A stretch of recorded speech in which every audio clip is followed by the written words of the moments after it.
Hello, and welcome to the History of Rome.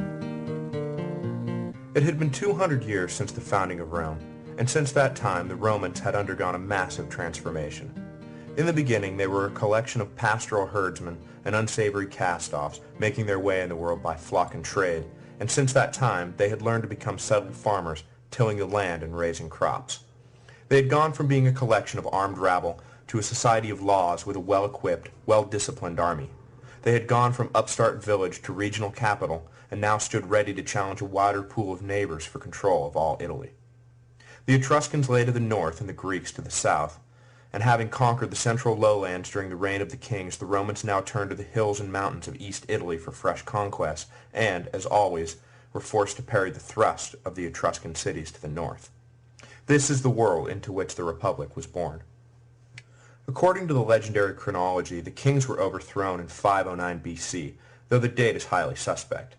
Most likely later, patriotic Roman historians changed the timing of the event to slightly predate the establishment of democracy in Athens by Cleisthenes in 508 BC. The Romans had a hard time believing they were not first and best in everything, especially in the democracy they took so much pride in, so they altered their history to outdo the Greeks. However, without any concrete data, it is hard to know exactly when the kings were driven out, so we are forced to mark our own histories of the city with the 509 date. As I said in part 1, the sack of Rome by the Gauls in 389 BC destroyed all primary documentation, so we are left with a mixture of legend and historical fiction. Before we get into the story of the early republic, I want to pause for a moment and establish who exactly we are talking about here. I often say that Rome did this and that the Romans did that, but except for a few passing disambiguations, I have not done much to describe the varying nature of the population. Were they some homogeneous hive mind who agreed on everything and acted with a single will? No, quite the opposite. There were rich Romans and poor Romans and middle-class Romans. There were men and women and children. There were slaves and freed slaves and immigrants and criminals and honest men who worked hard every day and lazy men who did not. There were prostitutes and vestal virgins and intellectuals and illiterates. Just like any society, the city of Rome was inhabited by a vast array of individuals, each with their own worldview, motivation, and dream. And just like in any society, the Romans did not always get along with one another and, in fact, often fought bitterly with one another for control and freedom from control. When the Republic was founded, the population of Rome was around 130,000. This population was divided into two basic groups, the patricians and the plebes. Put simply, the patricians came from those families who could trace their roots back to the original 100 senators chosen by Romulus, and the plebes came from those that could not. Generally speaking, the distinction between patrician and plebe also followed economic class divisions, though, as we will see, it was never that simple. In the early days, the political weight of the classes was inversely related to their numerical size. The smaller set of patricians held power over the larger set of plebes. As I noted last week, the two richest classes in Rome held between them enough votes to snuff out any possible opposition, and those classes were, for the most part, made up of patricians, so the patricians made the rules. In the beginning, then, the democratic republic was really an oligarchy of wealthy, aristocratic families who shaped policy to serve their interests and who had no intention of ever letting anyone else into the decision-making process.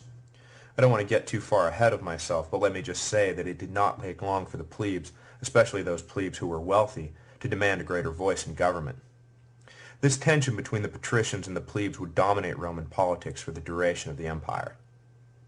Outside the basic patrician-plebe dichotomy, there were those without even nominal political standing, namely women, slaves, and immigrants.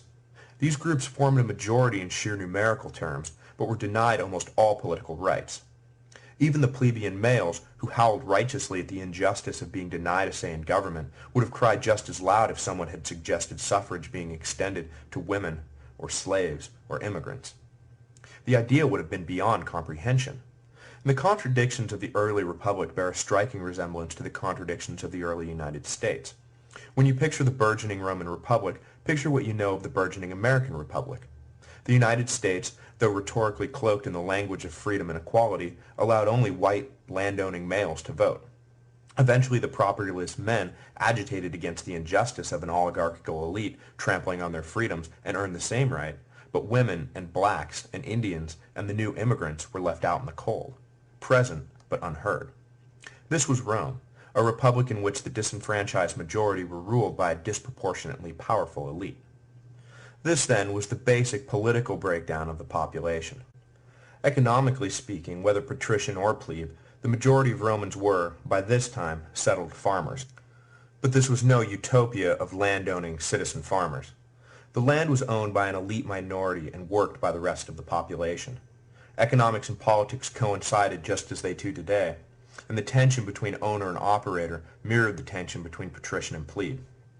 Plebes were constantly agitating for land redistribution, and patricians blocked reform whenever they could.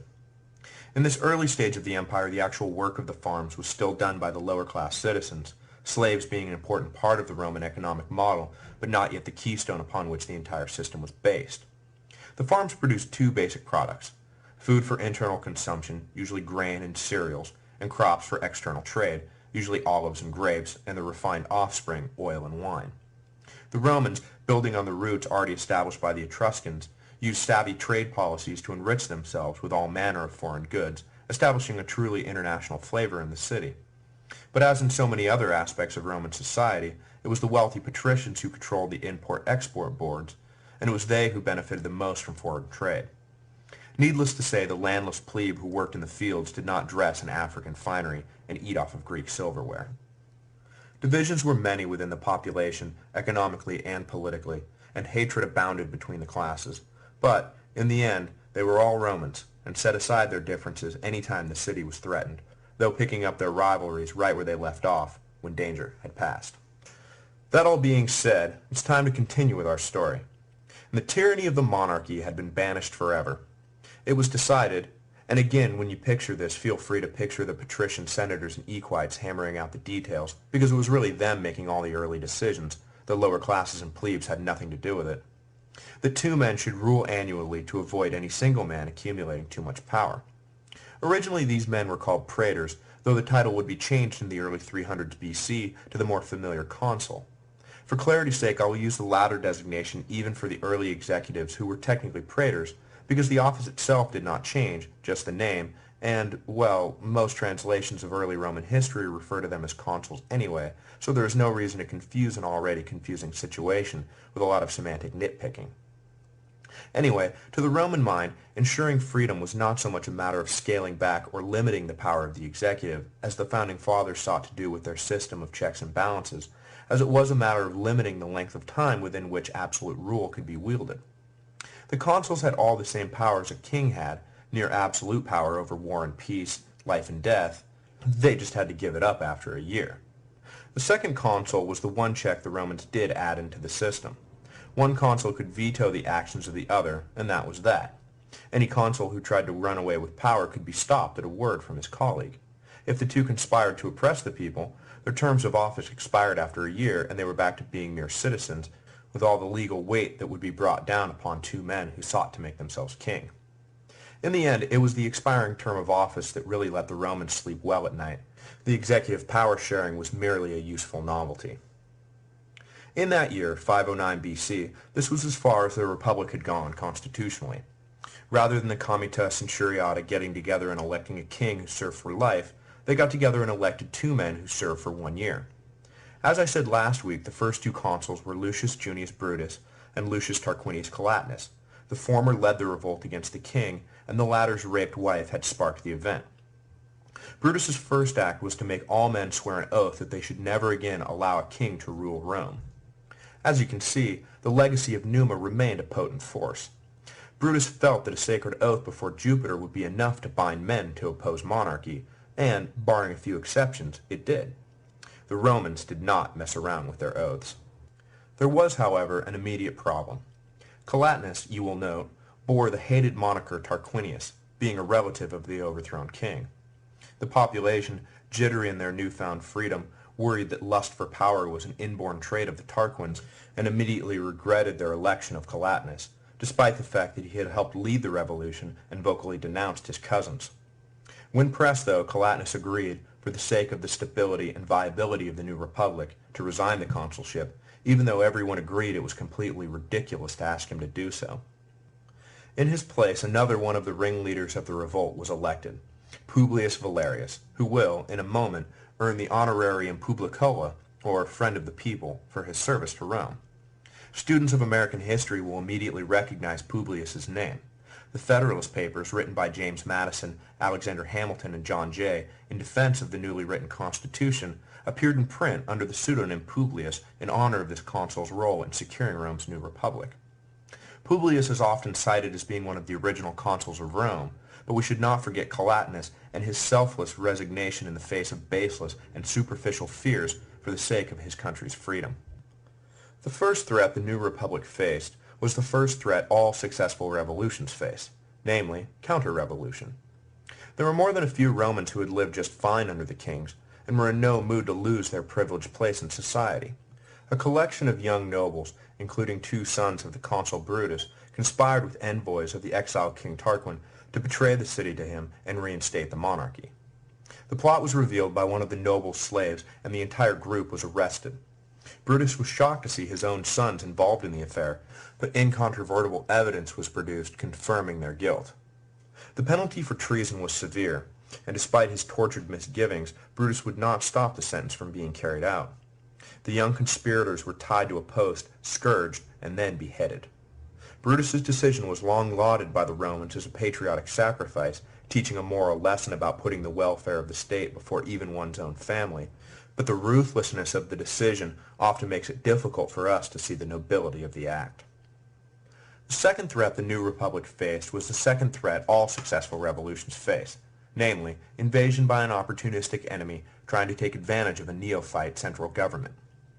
Tarquin had by this time taken refuge in Veii and pleaded with the nobility there to aid him in reconquering Rome. He argued that the virus of republicanism might infect Etruria and wipe out all the royal families in the region.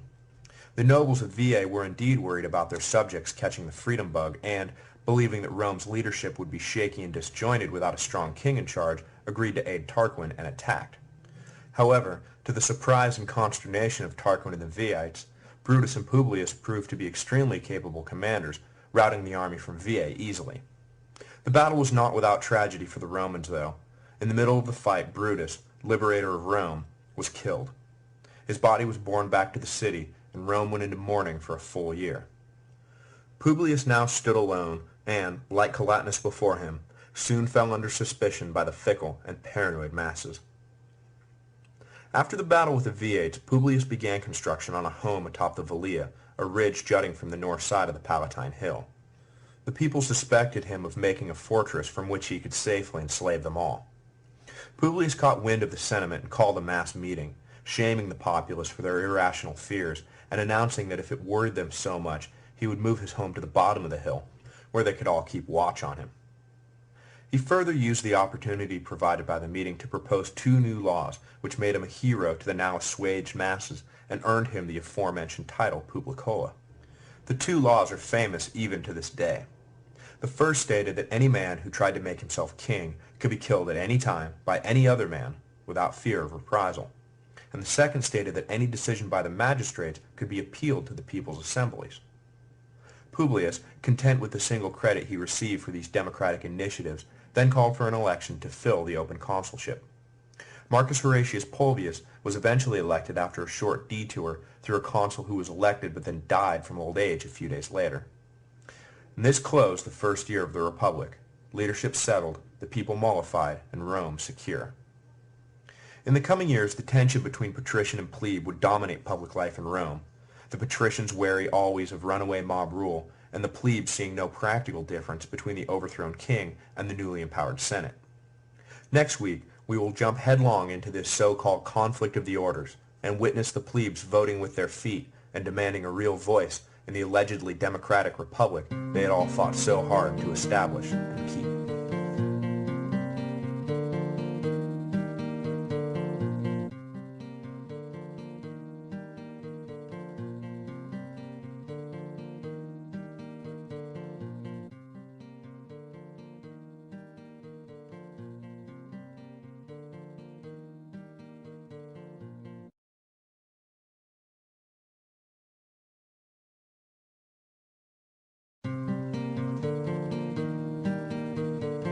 Hello, and welcome to the History of Rome. Last week, We discussed the transitional year of 509 BC, when Rome went from being a typical Italian kingdom to an atypical Italian republic. Though the actual workings of the republic were not as democratic as they appeared on the surface, the fact remained that the monarchy had been abolished and annual elections now determined leadership. The first years after the change would prove difficult for the new government, for it faced both internal dissension and external invasion. Those years would see the final defeat of the Tarquins, the resubduing of Latium, and finally the extension of political rights to the plebes with the creation of the office of tribune, the plebeian answer to the patrician consulship. After his Viate army was defeated, the ex-king Tarquin next took refuge in the Etruscan city of Clusium under the protection of its king, Lars Porsena. Tarquin begged Porsena to attack the Romans, repeating his line about the threat democracy posed to royalty everywhere and the necessity of returning a king to the throne. Porsena, like the Viates, no doubt took this argument under advisement, but when he agreed to make war with the Romans, he did so ultimately for his own reasons. There are two accounts of what happened next. Either Porsena invaded and was successfully repulsed, or he invaded and captured the city. The former is alleged by Roman folk tales, the latter is supported by modern historical analysis. According to the legendary tradition, Porsena, in defense of his fellow Etruscan king Tarquin, marched south and was met by the Roman forces at the Tiber. The Romans, seeing the size of the Etruscan army, fled back across the river, leaving the bridge, and therefore the city, unguarded. A single Roman soldier named Horatius, realizing he could not prevent the army's flight, ordered men to set fire to the bridge in order to prevent the Etruscans from crossing and sacking the city. To buy time, he stood alone on the far side of the bridge and challenged the whole of Porsena's army to combat. While the dumbstruck Etruscans tried to figure out what they should do with this crazy brave but clearly suicidal soldier, the other Romans set fire to the wooden bridge. The Etruscans were finally snapped out of their stupor when the burning bridge collapsed into the river and attacked, but Horatius jumped in the river and swam unscathed to the other side, saving the city and enrolling himself in the pantheon of great Roman heroes. Porsena was forced to initiate a siege, which proved no more effective than his initial assault, again due to the bravery of a single Roman citizen. This time it was Mucius Scaevola, who proved his valor and secured ultimate victory for Rome. The city was suffering under Porsena's siege and showed no signs of being able to fight it off. Mucius, taking matters into his own hand, crossed over to the Etruscan camp. He made his way to Porsena's headquarters and waited for an opportunity to strike. When Porsena's entourage emerged, Mucius attempted to assassinate the king, but, unsure of who his target was, mistakenly attacked one of the king's secretaries. Mucius was seized and dragged before the shaken king. What happened next would be the stuff of Roman legend and a moral story to inspire generation upon generation of future citizens. Mucius told the king that the Romans had declared war not on the men of Clusium but upon Porsena personally, and that he was merely the first in a long line of assassins who would not stop until the king was dead.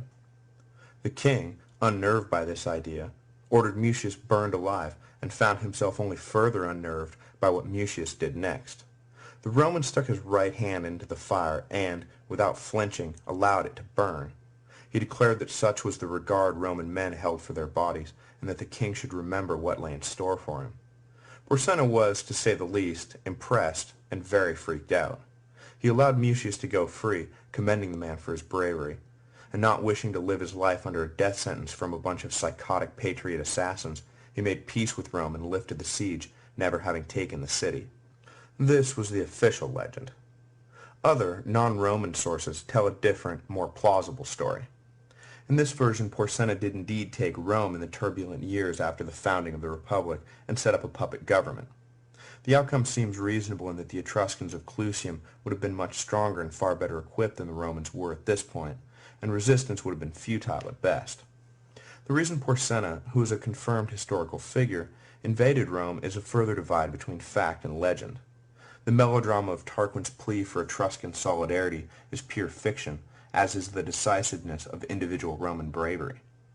Population upheaval in Italy around 500 BC had resulted in an estrangement between Etruria and their Greek trading partners in the south. Specifically, Etruscan trade routes were disrupted by the Volscians, a central Italian hill tribe who settled the plains between Etruria and Magna Graecia south of Rome. Porsenna's conquest of the Romans was just a step in the greater project of maintaining the safety of the southern trade roads from attack. Disabusing the notion that the war had been waged on Tarquin's behalf, Porsenna left his son in charge of matters in Latium after defeating Rome. His son, though, was defeated by an army of allied Latins and driven back north, re-securing independence for Rome as an unintended byproduct. The Latin communities emerged strong from the encounter, and Rome humbled, setting up a major confrontation for control of central Italy that would ultimately see Rome re-emerge as the dominant force in Latium for another 150 years. The Latins had chafed under Roman rule during the reign of the Tarquins, and took the opportunity presented by Rome's weakened position to attempt a redrawing of the political landscape. Disorganized by Porsenna's invasion and a lack of internal political unity, Rome seemed easy pickings for the emboldened Latins. But they underestimated Rome's will, a common mistake made by enemies of the empire for years to come. An alliance of Latin communities broke from the Romans and forced the issue into an armed conflict, which they thought would see them master Rome, but instead it led them right back under the yoke. A decisive battle was fought near Lake Regillus, southeast of Rome, and though the details of the fight are unimportant, the Battle of Lake Regillus is important for two reasons. First, as I mentioned, it ended Latin resistance to Rome for another 150 years, until, embroiled in a long war with the Samnites, Rome was again seen as vulnerable enough to resist. Second, it marked the first time that a dictator led a Roman army in battle.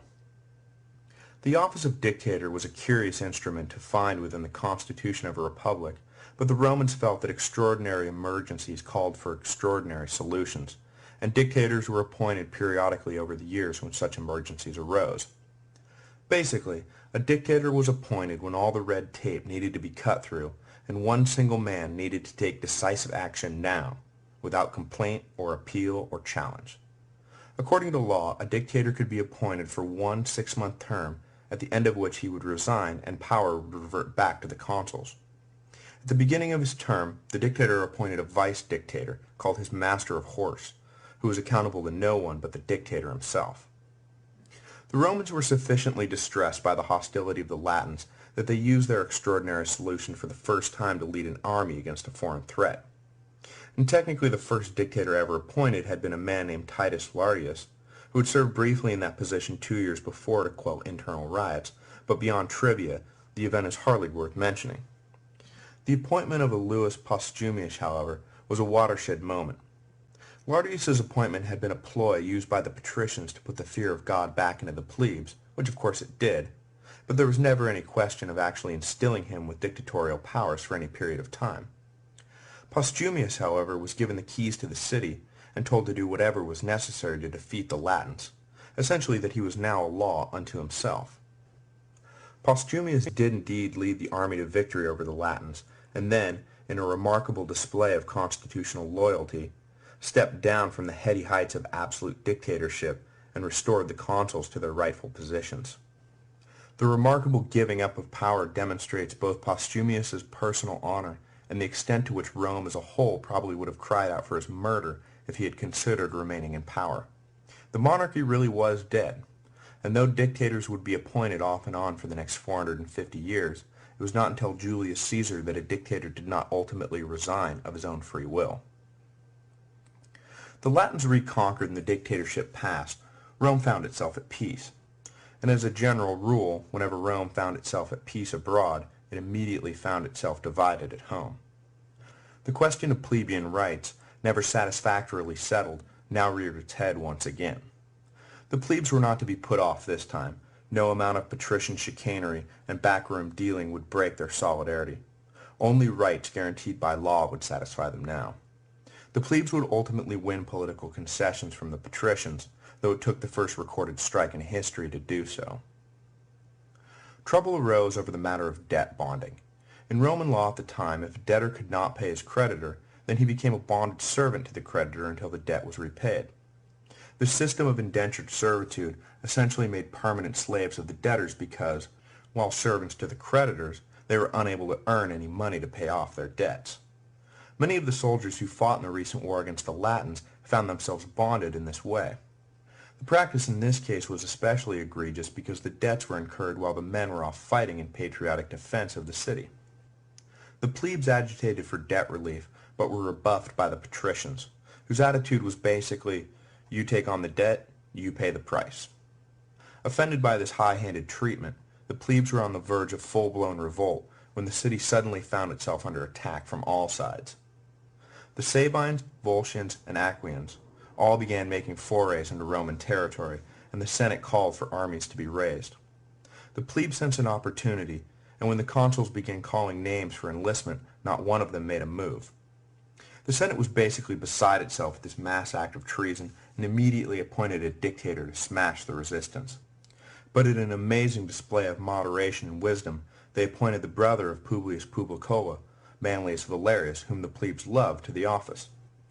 Valerius begged the plebes to do their duty and enlist, promising that once hostilities were concluded, the issue of debt relief would be addressed straight away. Swayed by Valerius, they relented and legions were formed. In due course, all three foreign threats were put down, and the legions returned to Rome. Back in the city, however, Valerius was unable to fulfill his promise. The patrician senators blocked his attempts at debt relief, and Valerius resigned his office, laying at the Senate's feet all domestic turmoil that would ensue as a result of their decision. The disbanded legionaries were outraged at the betrayal and took an extraordinary step that would become known to history as the secession of the plebes. The soldiers marched en masse to the Sacred Mount, a hill 3 miles from Rome, and set up a fortified camp, refusing to return to the city until their demands were met. The population of the city flew into a panic.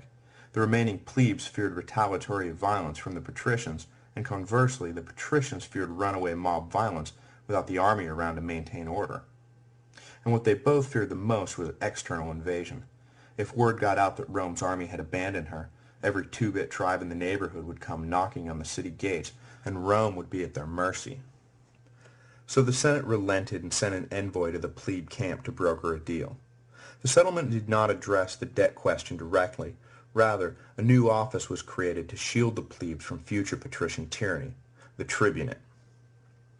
The dangerous precedent set by the strike was pointed out to the plebes by the patrician envoy, who compared the republic to a body. It is true, he told them, the hands and feet and mouth could join forces and stop working for the lazy stomach, who sat there greedily receiving all the food the other parts worked for. But if they were to do so, the entire body would soon die of starvation, for the stomach pumped energy back out into the limbs. The plebes would be granted more rights to end the secession, the envoy said, but they must not think, in the future, that starving the stomach was in their enlightened best interest. The plebes took some note of this, but were so absorbed with their success that it is doubtful the lesson fully sank in. The role of tribune was defensive in nature. 2 plebeian men would be elected each year to act as a counterweight to the consuls. Initially, the power of the tribunes was modestly held to the right to free any man from patrician imprisonment, though in the future they would gain the right to veto, literally, I forbid, any law passed by the consuls or the Senate at a word. The tribunes were also granted sacrosanctity, or the right to be free from harm. The plebes took a solemn oath to kill any man who attempted to assault a tribune, and more than once that oath was fulfilled. The tribunate would become a flashpoint for Roman politics for the remainder of the Republic. The eventual power to veto led to a number of showdowns with the patricians, both sides bloodying themselves in their attempts to control state policy. The power of the office would peak with the Gracchi brothers around 125 BC and fall into obsolescence with the ascension of the Caesars. But for the bulk of the Republican period, it was an important and powerful office. The tribunes would be elected by a new assembly called the Comitia Tributa, which would be made up of the now 35 tribes of Rome. Suffrage in the assembly was not based on a property assessment, as it was with the Centuriata, and so the Comitia Tributa was as democratic a form as Rome would ever see. The secession of the plebes occurred in 494 BC, about 15 years after the birth of the Republic. Though domestic combustion and foreign invasion were constant threats, the Republic had passed through its infancy and emerged as an adolescent power ready for fresh challenges. Any threat posed by the ex-king Tarquin was gone, and monarchy was now firmly in the rearview mirror. The attempted revolt by the Latin communities had been suppressed by a Republican army, and Rome managed to maintain control of Latium just as it had while a monarchy. The patricians and plebes were settled in an alliance, uneasy though it may have been, and the population was more or less at peace with itself. Next week we will cover the creation of the final piece of the Republican puzzle, the Law of the 12 Tables, as well as discuss the rising threat posed by the Volscians, which caused the Romans to make their first concerted forays into the eastern hills, where they would fight the wars that would ultimately win them control of all Italy.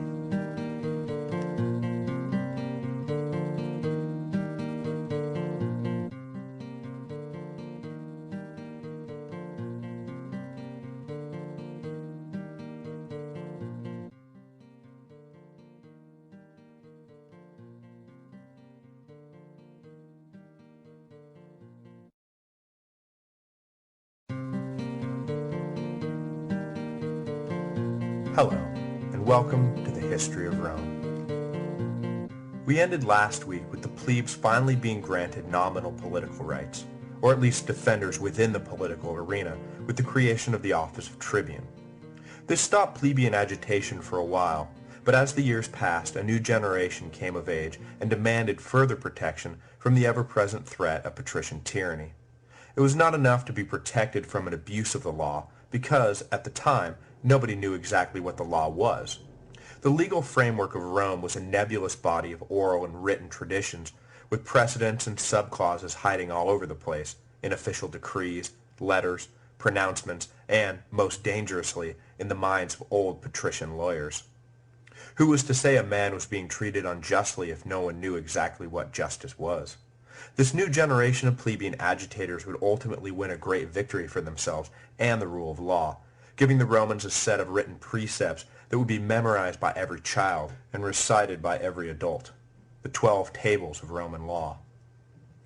This official codification of the law occurred around 451 BC, but before we get to that point in our story, I want to give a brief account of what Rome dealt with in the 40-odd years between the inception of the tribunate and the creation of the 12 Tables. Internally, Rome was full of tension, but, as I said, for the first 20 years or so, nothing boiled over too much to disrupt the day-to-day, year-to-year operations of the city. The consuls and senate still held the lion's share of the power, though they were now checked somewhat by the tribunes. The Romans were held together by an unceasing series of wars against their neighbors to the north, east, and south. To the north, they fought a particularly hard campaign against their old nemesis, the Veites, that ended in a stalemate in 474 BC, a campaign that came complete with a dressed-up Battle of Thermopylae, with 306 members of the noble Fabii family cast in the role of King Leonidas and his doomed Spartans. Protecting an undefensible pass, the Fabii clan fought to the last man to give the legions a chance to regroup. The battles fought to the east and south were of a different sort, and revolved around a geographically based cultural clash. Veii may have been in competition with Rome, but at least it was a settled city of civilized farmers. Out in the eastern hills, however, nomadic tribes, particularly the Volscians and the Aequians, pressed at Rome's borders. The nomadic herdsmen coveted Rome's soft, flat land and tried every year to carve out some or all of Roman territory and turn it from parceled farms into a massive grazing zone. As a result, the Romans were constantly beating back encroachment by the migrant tribes, who occasionally mustered enough force to give the Romans a run for their money, but were usually dispatched easily. For the first 10 years after the secession of the plebes, and running concurrently with the on-again, off-again battles with Veii, the Volscians posed the greatest danger. They had already made great inroads south of the city, effectively securing all the land between the hills and the sea, blocking trade with Magna Graecia. The peak of the Volscian threat came early, in 491 BC, when a disgruntled Roman general named Coriolanus defected and led a Volscian army through the legions and right to the gates of the city. The Roman men beaten, the women were sent to plead with Coriolanus to end his attack, and it was only after a personal appeal from his own mother that Coriolanus' heart finally turned and he withdrew the army. His Volscian officers were appalled at being denied their easy victory, and back in Volscian territory they murdered their Roman leader. It has been noted that the story of Coriolanus bears a striking resemblance to the story of the great Athenian general Themistocles, and that the story was probably inserted later to account for the defeat suffered by Rome at the hands of nomadic rabble. The Roman ego demanded that Romans could only be defeated by other Romans. By the mid-480s BC, though, the Volscian threat had largely been contained, and the city was never seriously threatened again, though the Volscians maintained control over the southern plains for the remainder of the century, and were a constant menace along Rome's borders. Throughout the 470s and 460s BC, even though the external danger had been greatly diminished, the legions still went out every summer campaigning against the latest forays by the Volscians or Aequian raiders. The total military dominance of Rome over the hill tribes eventually led the plebe leaders to suspect that the patricians were not being totally honest with the threat level posed by the tribes. And with the record the Roman army had, it's hard to blame them. Without even breaking a sweat, the legions dispatched every enemy they encountered. A political pattern began to emerge. Plebe leaders would decry the raising of yet another army to go do battle with the Volscians or whoever, even though they posed no serious threat, and would denounce the Senate for starting wars to put off questions of further economic and political reform. These leaders would always, in turn, be denounced by the Senate as self-absorbed traitors who were putting personal ambition ahead of Rome's safety. The plebe leaders would shoot back that the patricians were sending men out to die for no other reason than to tighten their grip on wealth and power. A standoff would ensue, but, Rome, being what it was, would ultimately raise the legion and the plebeian demagogues would be silenced. The Romans were soldiers, and fighting is what they did. Throughout these years, Rome's position vis-a-vis the nomadic herdsmen was never seriously threatened, though in the following century Rome would fight a knockdown, drag-out war with a rising hill tribe called the Samnites that would ultimately see all Italy eventually fighting on one side or the other. In the years after the secession of the plebes, there were essentially two major initiatives that excited the plebes and kept the patricians up at night. The first was proposed by a tribune named Valero in 473 BC. It stated simply that the tribunes ought to be elected by the tribal assembly and not by the comitia centuriata as they had been in the first years after the office was created. The patricians balked at the idea, knowing full well that they would no longer have undue weight in choosing who would be tribune. As I noted last week, the patricians inevitably failed in their attempt to quash the proposal. An election of the tribunes was duly passed to the comitia tributa. As if this wasn't bad enough, in 462 BC, a tribune named Terentillus made an even more radical proposal. The laws of Rome should be written down and posted so that all citizens would be bound to the same codes and no man could rise above them. The patricians were horrified at the thought and spent the next 10 years doing everything in their power to stop its implementation. It was during these years that the plebes really started to resist military service and openly question patrician motives. At one point, however, caught up in their own rhetoric, they failed to believe it when the Senate woke up one morning and announced that during the night, a small Sabine army had penetrated the city and had taken the citadel. It was only after a desperate plea by the consuls that the plebes finally agreed to raise an army, finding much to their surprise that the citadel had in fact been taken and their city was under siege. The legions, along with a contingent of local allies, easily dislodged the Sabines, and the greatest casualty of the whole encounter was what little influence the tribunes had so recently achieved. The patricians, as a result, managed to put off Terentillus' proposal for another 10 years. In the end, though, they were forced to relent. Political consciousness had been raised in the city by travelers from the south who brought with them word of Solon's political reforms in the great Greek city of Athens, causing proponents of reform to beat a steady drum. Finally, a combination of plague, famine, and the economically destabilizing introduction of coins as a medium of exchange in 454 BC led to a crisis of confidence in the leadership, and something had to be done to assuage the masses. It was agreed in 451 BC that consular power for the year would be transferred to a body of 10 men called the decemvirate, whose main task it would be to collect and condense Roman law into a single uniform code to be published on bronze tablets in the Forum for all to see. Unfortunately, the total contents of the 12 tables, each posted on a separate bronze tablet, hence the name, have been lost to history, and all we have to rely on is occasional excerpts and summaries by later Roman authors. We know generally what topics each table covered, and the range in detail gives a fascinating insight into the Roman mind. Held within the tables, written 2,500 years ago, we find the basis for many of our own founding principles. For example, the ninth table explicitly forbids passage of laws against specific individuals, a principle still in force today, while the first table establishes the sanctity of the subpoena, or the requirement to appear before a court. The tables covered a wide range of matters, from lawsuit procedures to payment of debts, to inheritance rights, to upkeep of public sewers, to divorce and property boundary issues. I will not bore you with a lengthy recitation of the contents of each table, but I do want to highlight some of the more curious facets of the Roman legal mind. For example, according to the 8th table, a thief caught at night may be killed without penalty, but if the same thief is caught during the day, he must be delivered unharmed to the magistrates. Contained within the same table, we discover what the penalty was for throwing an unaimed weapon into a crowd. The accused was fined 1 ram. The 7th table states that fruit that falls from a tree onto a neighbor's property shall be the property of that neighbor, a provision which demonstrates just how scrupulously litigious the Romans could be. Death was the ultimate penalty and was prescribed for a number of crimes, including murder and the destruction of crops, but also, interestingly, for matters involving the integrity of the courts. Magistrates who took bribes to influence their decisions, as well as witnesses who lied under oath, were both ordered flung from a high cliff. To the Romans, perjury was a heinous crime that threatened the entire community.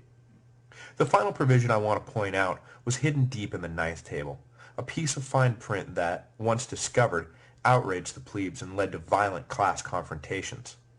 No patrician shall be allowed to marry a plebe.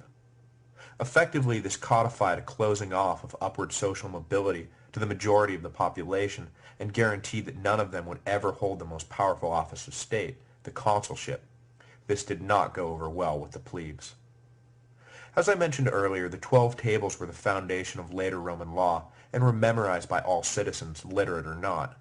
The existence of a written body of law was not a Roman innovation, nor did it make them unique in the ancient world, but it did put them into a select group of states that valued the objectivity of the law over the subjectivity of capricious rulers.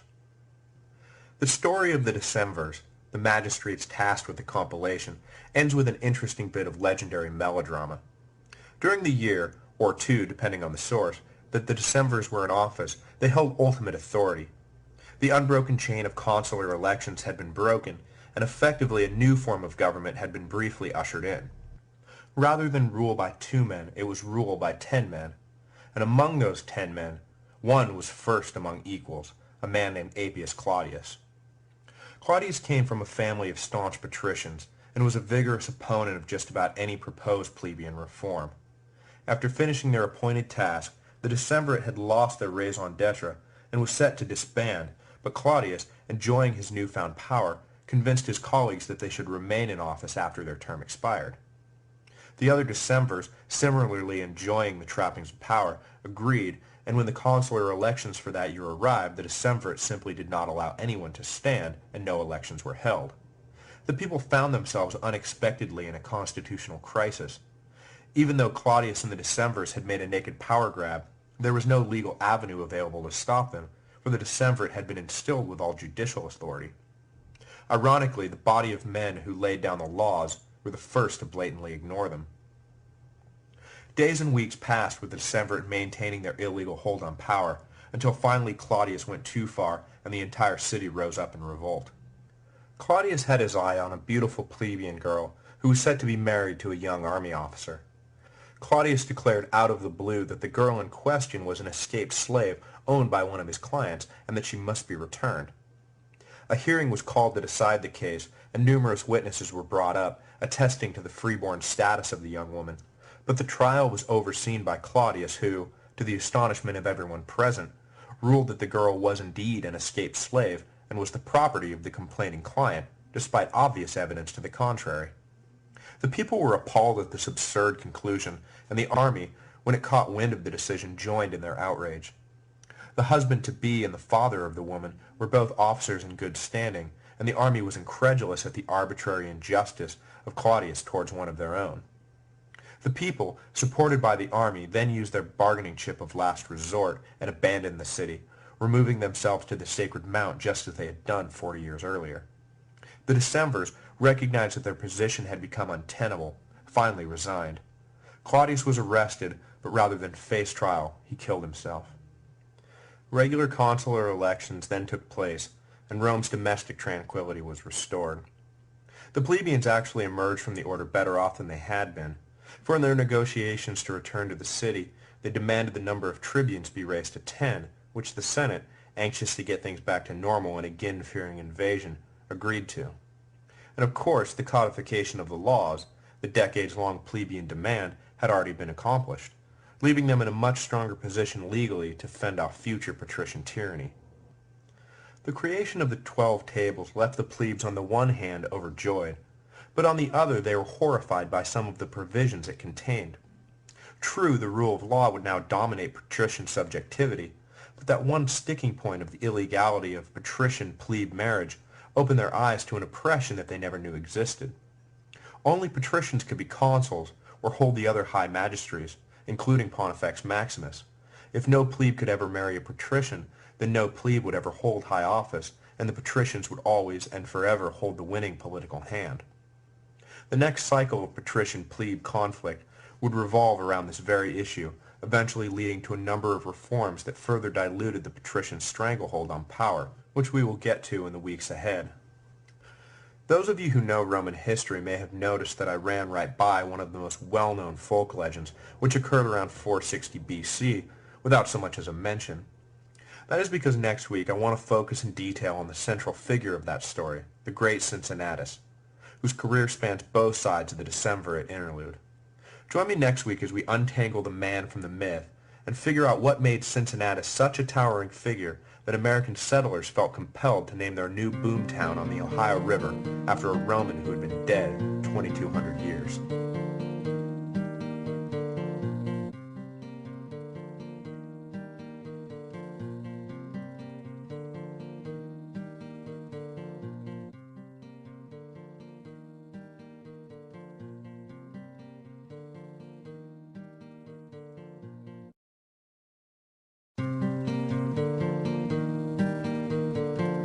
Hello, and welcome to the History of Rome. We ended last week in 451 BC with the 12 Tables of Law written down and the Decemvirate expelled. This week I want to step back a few years to focus on the life of one man, Lucius Quintius Cincinnatus, who was passed into the collective memory as a paradigm of republican virtue, even though the decisive moments of his life were almost certainly invented by later historians to embellish his famous career, and, in the end, nothing he did was particularly unprecedented. Still, his biography continues to resonate, and taken by itself, it is a pretty good story of a humble man who had absolute power thrust upon him, and then, remarkably, relinquished that power and returned to his plow. A man who sacrificed everything for the Republic. Cincinnatus was born around 519 BC, when the king still reigned, and was just a boy when Brutus and Collatinus expelled the Tarquins. He was therefore one of the first citizens in Rome who lived his entire life under a republican government, without strong memories of the monarchy. He was in the vanguard of a critical generation. His elders remembered vividly the tyranny of Tarquin, and their steadfast republican principles reflect a personally developed hatred of monarchy. They were the victims and would do anything to avoid being victims again. Cincinnatus, however, and those of his generation, never personally experienced this victimization. Once they came of age, the Republic would have to sink or swim on its own merit. If a would-be tyrant began to acquire too much power, there would be no one to turn to and say, "Hey, remember Tarquin? This guy's trying to be another Tarquin," because there would be no one left who actually remembered Tarquin. It is in this passing from living memory that mistakes of history repeat themselves. Ambitious men of later generations might attempt to seize power, and, believing their times to be unique, a cowering population might allow it. In those times, only vigilance born of a love of republic, not a hatred of monarchy, would save the people from slavery, and Cincinnatus was amongst the first to set down that love of the republic for its own sake. To dispel one myth straight away, Cincinnatus was at no point a defender of the little guy. He was a patrician by birth and upbringing, and when he emerged on the public stage, it was as a steadfast opponent of the tribunes and their reforms. His first appearance in the historical record is not a starring role, but rather a supporting part in the drama of his son Caeso. There is a great deal of civil unrest in the aftermath of Tarentillus's proposal to codify the law, and plebe demonstrations in the Forum were often broken up by collections, or gangs if you prefer, of young patrician nobles. Caeso, an abnormally large young man, took to this with great relish, personally beating and chasing any plebe who tried to take part in such demonstrations. Young and hot-tempered that he was, though, he was easy pickings for a savvy tribune named Virginius, who intentionally goaded Caeso by leading provocative public marches that would inevitably draw the wrath of the young man. Once he had enough witnesses and evidence, Virginius brought capital charges against Caeso for, well, all the horrible things he had done. Caeso was ordered to appear at a trial, and if he did not, then he would be fined a large sum of money. It is at this point that Cincinnatus makes his first appearance in the public record, defending his son against Virginius's accusations and asking that the charges be dropped. Rather than face an obviously hostile and biased court, Caeso fled north to Etruria and out of the history of Rome completely. His son having essentially jumped bail, Cincinnatus was forced to sell most of his properties to pay the debt, leaving him a pauper with only a small plot of land on the far side of the Tiber. It is from this impoverished state that Cincinnatus's own legend begins. In 460 BC, not long after the Sabines had been expelled from the citadel, Cincinnatus was chosen to serve as one of the 2 consuls for that year. The tribunes were less than thrilled at this development, recognizing that they had just put the screws to this old man because they were angry with his son, and now he was in a position of authority over them. Cincinnatus did nothing to ease their minds, immediately attacking the character of the plebe leadership, who he accused of aiding and abetting the Sabine capture of the citadel with their selfish myopia. This set the tone for the year. Struggles ensued between the consuls on the one hand, the tribunes on the other, with the Senate and popular assemblies caught in between. Cincinnatus managed to kill Tarentillus's bill for the year, while the tribunes banned the consuls from taking any army more than 1 mile outside the city limits. By the end of the year, no compromise was reached, and the battle was set to continue on into the next year, but the Senate passed a law stating that no magistrate, patrician or plebe, could serve in successive years. The tribunes dismissed this out of hat and had themselves re-elected, so the patricians were set to reconfirm Cincinnatus when he announced that if they were to act no better than the plebes, then they were no better than the plebes, and refused to stand for office. Agreeing reluctantly to this logic, the patricians allowed Cincinnatus to retire to his small farm. It would not be long, however, before he was called back to service in his most famous role, dictator of Rome. In 458, the Aequians had been causing Rome trouble, and one of the consuls for the year was sent with an army to deal with them. However, the fight was much rougher than it had been in the past, and the legions found themselves pinned down, unable to retreat, and facing annihilation. The citizens of Rome panicked, and, without dissent, a dictator was called for, and Cincinnatus was named. A delegation was sent to inform the old man, and famously found him at work on the small farm he had retired to, a living paradigm of Roman virtue.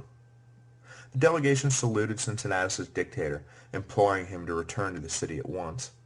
The tribunes were appalled to see their old political enemy return to such a powerful position, but Cincinnatus was greeted in the city with such acclaim that there was little they could do but hope that the old patrician would not turn his absolute power against them.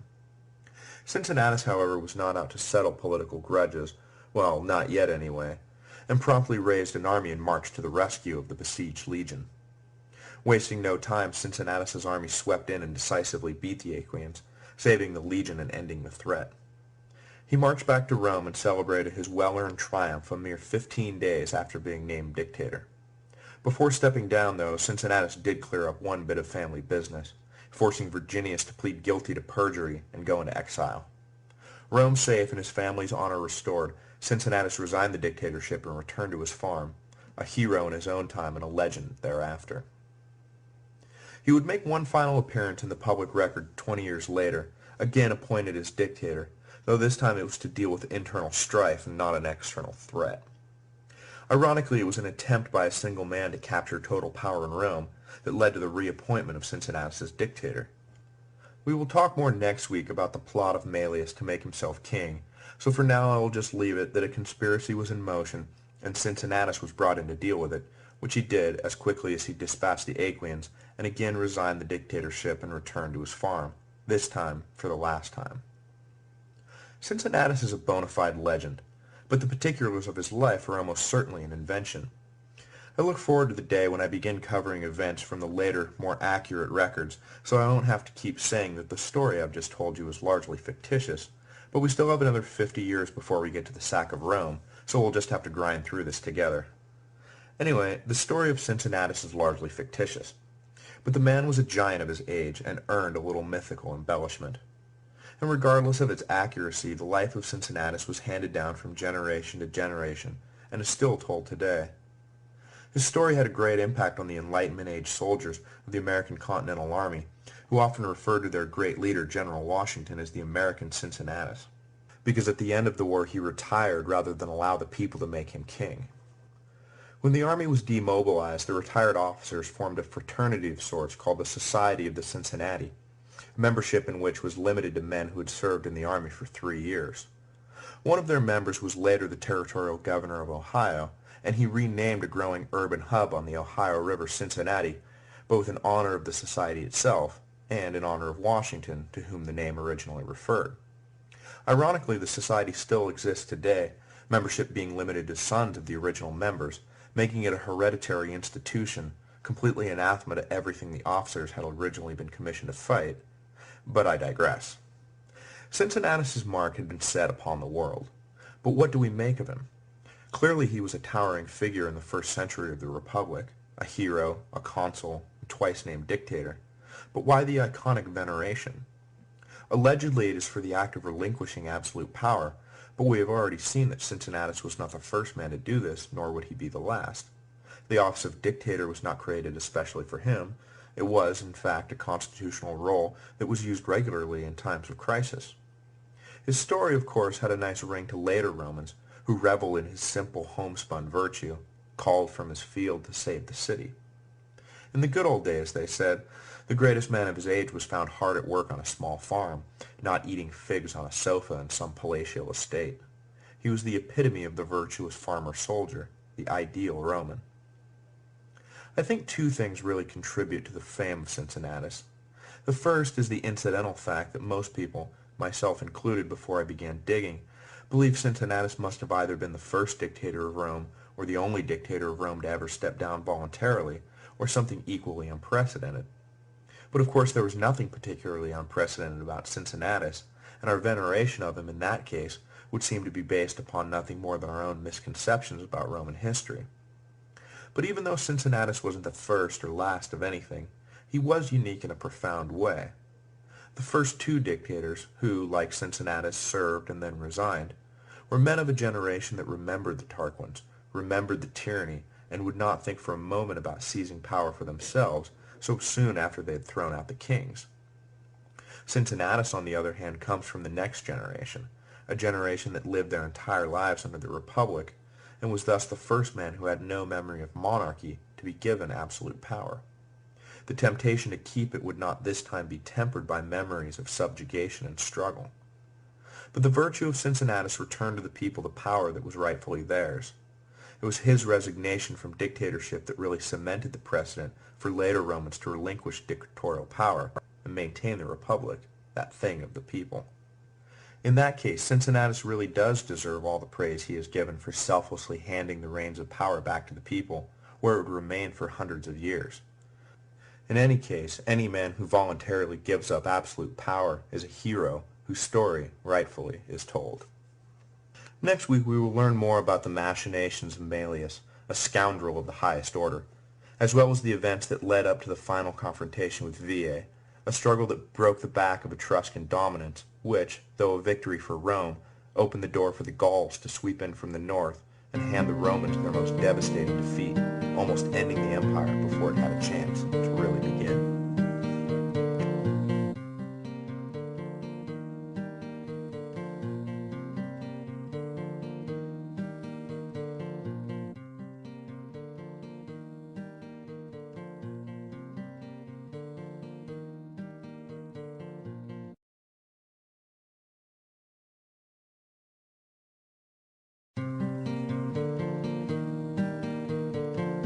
Hello, and welcome to the History of Rome. The years after the expulsion of the Decemvirate were hard.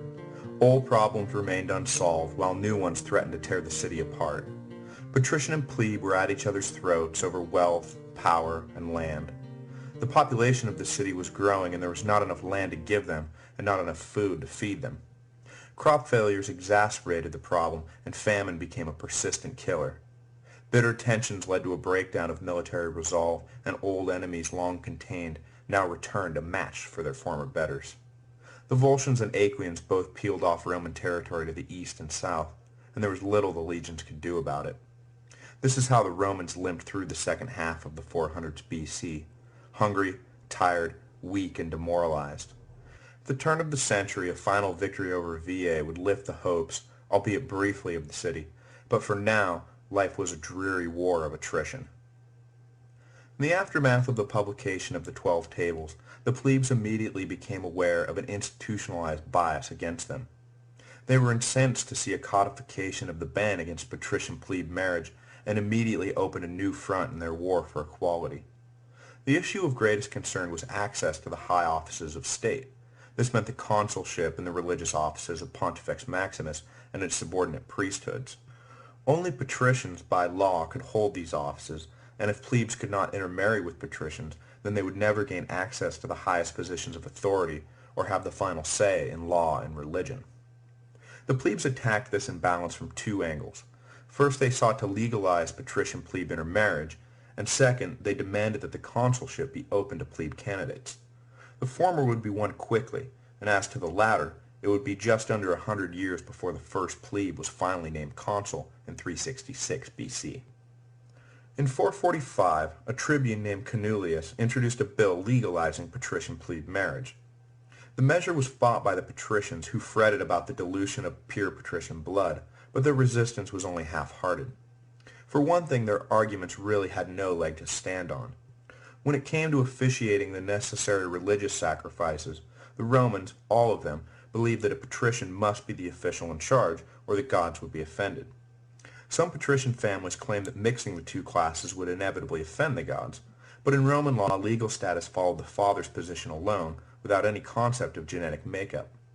Incest, for example, did not even cover relations between maternal cousins. They were simply not considered part of the same family. So claims about blood dilution came off as absurd. Any child born to a patrician father was a patrician, period. Flimsy racial arguments aside, the matter basically came down to not wanting to share with the other children, and patrician solidarity soon cracked. There were a number of noble families who eyed the fortunes of the wealthy plebe families, and the measure was soon passed. As to admission into the consulship, the patricians fought much harder to prevent it, and far dirtier. This was not a toy that they were going to share with the other children. And so in 444 BC, right on the heels of plebes gaining at least nominal access to power, the consulship was suspended, and the third manifestation of executive power was inaugurated: military tribunes with consular power. The switch was not permanent, though, and for the next 80-odd years the executive leadership of Rome alternated between the new military tribunes and the traditional dual consulship, depending on the circumstances of a given year. Initially, 3 military tribunes would be elected by the centuriata and granted executive authority over the state, though over the years that number rose to 4 and then to 6. The introduction of the new executive form can be seen as a move by the patricians to protect the consulship from plebe taint. No plebe could be consul if no consuls were elected. The military tribunes were elected democratically by the army, and plebes as well as patricians stood for and won election. This was fine with the patricians as long as the sanctity of the consulship itself was guarded. Further, by increasing the number of executives, plebe ambition was mollified, and at the same time power was watered down so that the elected plebes were not as singularly powerful as they would be if they had been consuls. Plus, the entire exercise kept plebes from agitating too hard for admission to the consulship.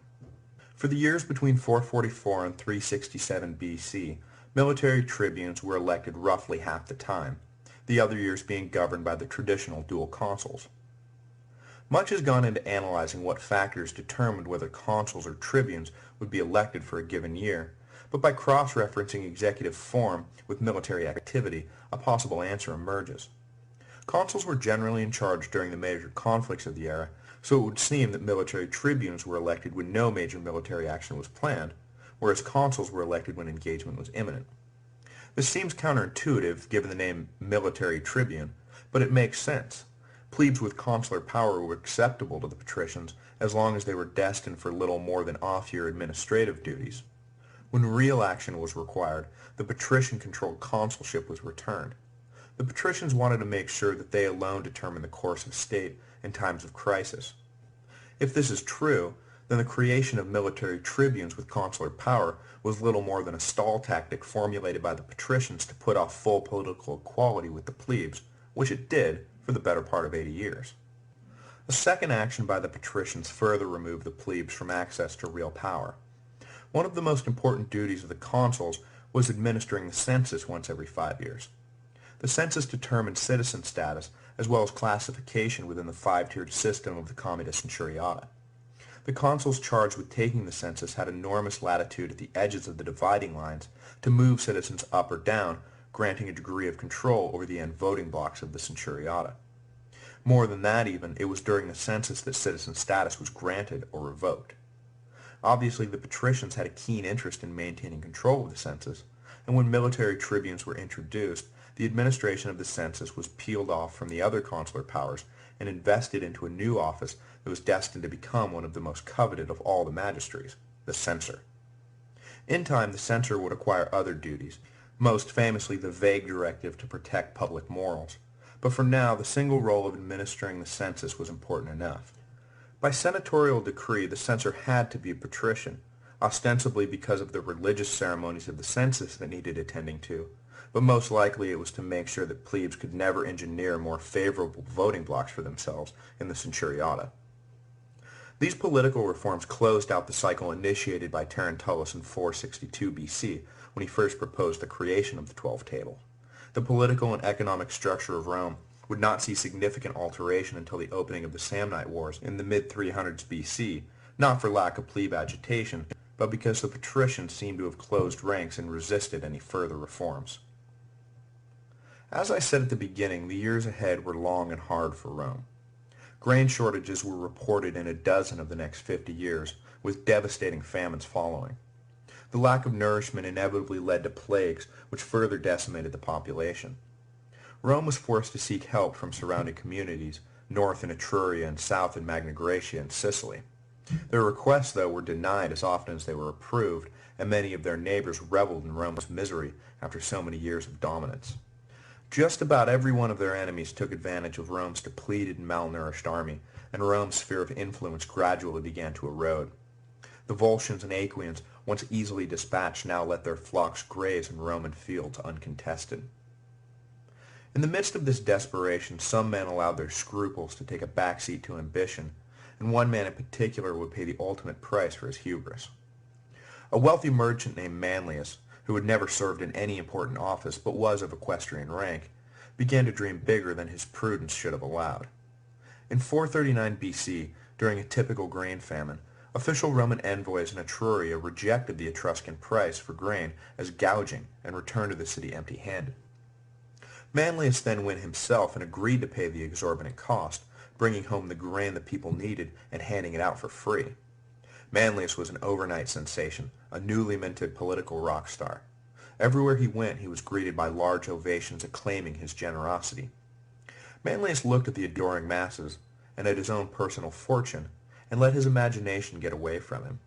He moved quickly from dream to action and began to actively conspire against the state with the intention of making himself king. The Republican government, he rationalized, had failed to protect and feed the people where he, Manlius, had succeeded. It was only right that he should rule. He began cashing weapons and bribing the plebe leadership to rise with him when he made his move against the Senate, but alas, it was not to be. The state controller of supplies, a man named Minucius, dealt daily with the same grain merchants who dealt with Manlius and soon learned about the plot. He went straight away to the Senate, who flew into a panic, recognizing their own unpopularity, coupled with the people's desperate state, might be enough to slip tyranny in the back door. The Senate needed a man whose fame and popularity outshone that of Manlius's to put a stop to the conspiracy. As I mentioned last week, they went back to Cincinnatus, now well over 80, and appointed him dictator once again. All of Manlius's careful planning was undone in a moment. Cincinnatus sent his master of horse to fetch Manlius and bring him forward for a trial. Manlius, knowing that he was in deep trouble, attempted to resist the summons, and when he did, the master of horse cut him down where he stood. There was a brief popular uproar over the murder, but Cincinnatus legitimized the act, saying that Manlius was being summoned merely for trial, and that it was his refusal to appear, not his alleged criminal activity, that sealed his fate. Political order was restored and Cincinnatus again resigned. Soon after the death of Manlius, an external threat emerged that would eventually lead Rome into its final definitive clash with Veii. The city of Fidenae, an Etruscan outpost on the Roman side of the Tiber, which had been under Roman control for some time, decided to revolt and called for Vella's help. They figured that Rome, weak internally and caught up in the south with intrusive tribes, would be forced to let the city go, but Rome was determined to maintain control. Hostilities began with Fidense, hoping to goad Rome into a battle she would lose, murdered 4 visiting Roman envoys. This treacherous act did lead to an immediate Roman response, but no conclusive action was achieved on either side. The war with Veii-backed Fidense dragged on for years. To the Romans, victory was a necessity. If they lost control of Fidense, trade up the Tiber River would be severely hampered, but despite the Romans' best efforts, Fidense held out, and trade suffered accordingly. Through the 430s and 420s BC, Rome found itself militarily engaged on 3 fronts in the north, east, and south, economically isolated and politically divided. It was not a good time to be a Roman. Some relief came around 425 BC when the Romans finally won back control over Fidense, but Veii itself still loomed on the horizon. The Romans, for the moment, dreaded a fight with their rival and did not follow up their recovery of Fidense with action into Veii territory. A confrontation was brewing between the two powers. Their political and economic destinies were on a collision course, but for now a tense truce prevailed. Veii seemed to have been dealing with its own internal problems at the time, and so did not strike when the iron was hot, immediately at the end of a war which had drained Rome physically and emotionally. This gave the Romans a chance to catch their breath and consolidate their power. When the final clash with Veii finally erupted, the Romans were in a position to challenge their Etruscan rival on equal footing. The years leading up to the war with Veii were hard, but these decades would highlight the characteristic Roman obstinance that would win them an empire. The Romans simply did not give up. Beaten, harassed, tired, and divided, the Romans soldiered on. The Roman unwillingness to quit in the face of adversity bordered on the edge of insanity. They would accept catastrophic losses but would never surrender. In the centuries that followed, Rome was many times beaten so badly that they should have relinquished their dreams of empire and retired to the dustbin of history, but instead they buried the dead and raised a fresh army, never suing for peace and never retreating. It was this unwavering advance that so frightened Rome's enemies. In battle, legionaries would fall, but the line would keep marching incessantly forward, dispassionate, calm, and mechanical. There was no psyching out the legions or driving them to flight. They just kept coming. And if you decisively beat one Roman army, rather than surrendering like a civilized nation, the Romans raised another and set it against you, until more from exhaustion than anything else you were beaten and inexplicably found yourself under the yoke of a foe you thought you had beaten. This was the Roman way, and during these hard years it was on full display. It has often been said that of some generations much is asked, and of others much is given. Of this generation much was asked, and without even the promise of glory to soothe them. Their fights were not the great wars that made men famous. They were forced to deal with persistent skirmishes of attrition which cost lives and profited no one. The Romans of the Middle Imperium, which Gibbon famously called the safest, most civilized, and most comfortable generation in history, bears no resemblance to the thin, desperate Romans of the late 400s BC. But that future was secured by the sacrifice of these early suffering generations, of whom much was asked and nothing was given. I'll close tonight with a rare programming note. I am going on vacation, so there will be no new episode next week. But fear not, we will return in 2 weeks and trace the final conflict with Veii, Rome's very own Trojan War, complete with victory secured by sneak attack, and introduce a giant of the early republic, Marcus Furius Camillus, known as the second founder of Rome. Until then, I want to thank all of you who have subscribed and supported the history of Rome since it began. It has been an immensely gratifying experience, and all of you out there listening have made it possible. Thank you, and I will see you in 2 weeks.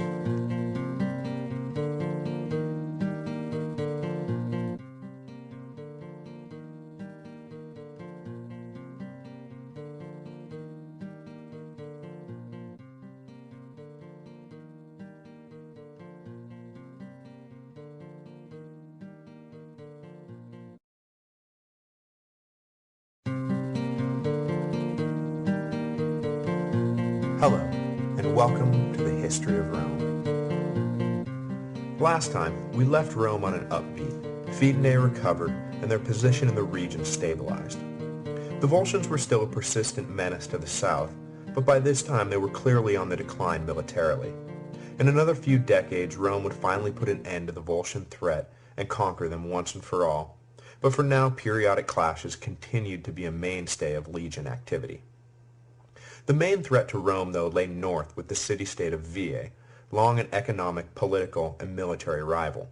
When not clashing with Veii directly, the Etruscan city had bankrolled Rome's enemies and fought by proxy. After years of avoiding conflict because they were stretched too thin, the Romans finally felt secure enough to challenge their northern rival openly and committed themselves to a war that would determine who controlled central Italy. As I mentioned earlier, Veii was the southernmost member of the Etruscan League, a loose confederation of 12 city-states that controlled Italy from the Tiber north to the Po Valley. Other members of the league included Tarquiny, birthplace of Tarquinius Priscus, the fifth king of Rome, and Clausium, home of Lars Porsena, who either did or did not conquer Rome. Had there been any solidarity between the cities, it is doubtful Rome would have emerged triumphant from its war with Veii, but the League served an economic and cultural function rather than a political and military one. This failure to unite would ultimately spell the end for the Etruscans, who, in addition to pressure from Rome in the south, suddenly faced the threat of migrating Gauls, who were passing through the Alps into the Po Valley and squeezing the Etruscans out of land in the north. The third prong of the assault that would mark the end of Etruscan power was the ascendancy of Syracuse, the powerful Greek city in Sicily, who bottled up the Carthaginians, long an Etruscan economic and military ally, preventing any outside aid from reaching the besieged Etruscan cities. Syracuse had just put itself on the map by defeating an Athenian invasion force in 413 BC, and now ambitiously sought to control all mainland Italy. But, getting back to the topic at hand, the war between Rome and Veii was inevitable. Veii lay a mere 12 miles north of Rome, far too close for the two powers to coexist peacefully forever. Eventually, economic necessity drove them both to the conclusion that the other had to be eliminated. The region was simply not big enough for the both of them. There were three basic points of economic conflict that could not be resolved peacefully. The first was control of the lucrative salt beds at the mouth of the Tiber. Almost all the inland communities relied on the Tiber beds as their source of salt, and whoever controlled the source controlled a reliable cash cow. But the beds lay mostly on the north bank of the river, and so were controlled by Veii. The Romans looked on with envy and for years sought to dislodge the Veiites, but were never in a position to do so. Now it seemed the time was ripe to make their move. The Romans wanted to control the beds, but Veii was not going to give them up without a fight. The salt trade was so important because of the economic conditions at the time, economic conditions that made the world too small for both powers.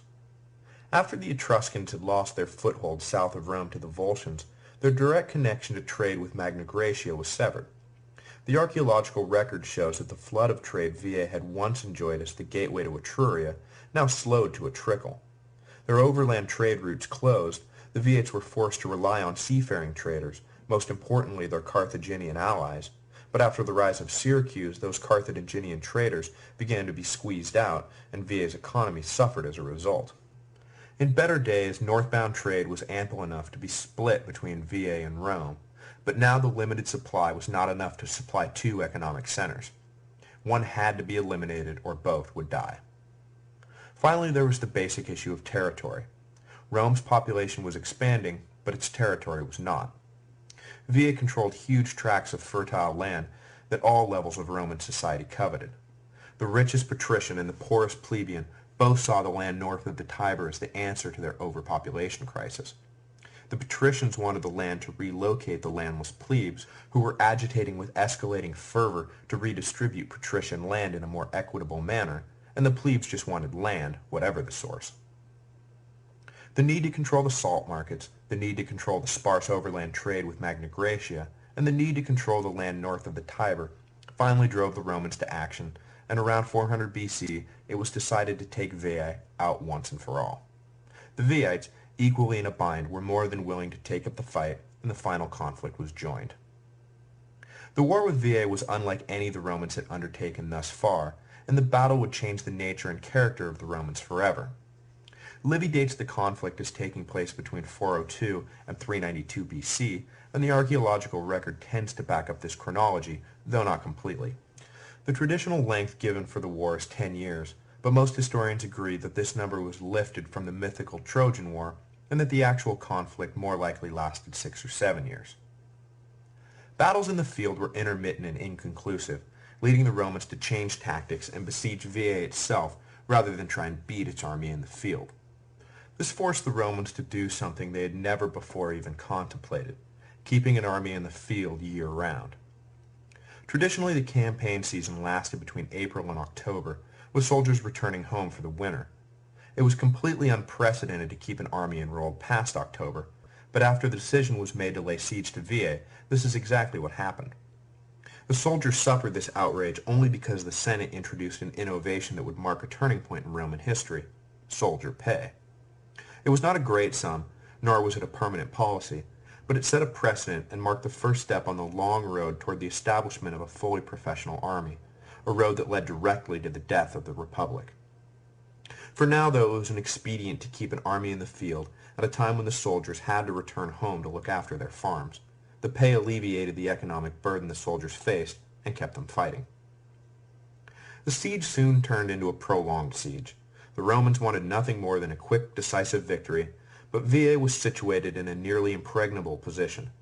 Bounded on 3 sides by cliffs, only a narrow strip of land north of the city offered a level entrance. The Romans managed to gain control of that strip and cut Veii off from the rest of the world, but they were never able to do much more than that. The Viets were able to concentrate their total defensive capabilities on that one accessible point, and so the Romans were unable to make any headway. Though not far from home, again, Veii was only 12 miles from Rome, the soldiers were forced to remain in camp through the winter and began to grumble at the injustice of remaining in arms. The tribunes railed against the policy, claiming that the siege was a patrician policy dedicated more to getting influential plebes out of the city than actually winning the war. Look at Veii, they said. What army could possibly take it by force? It was absurd.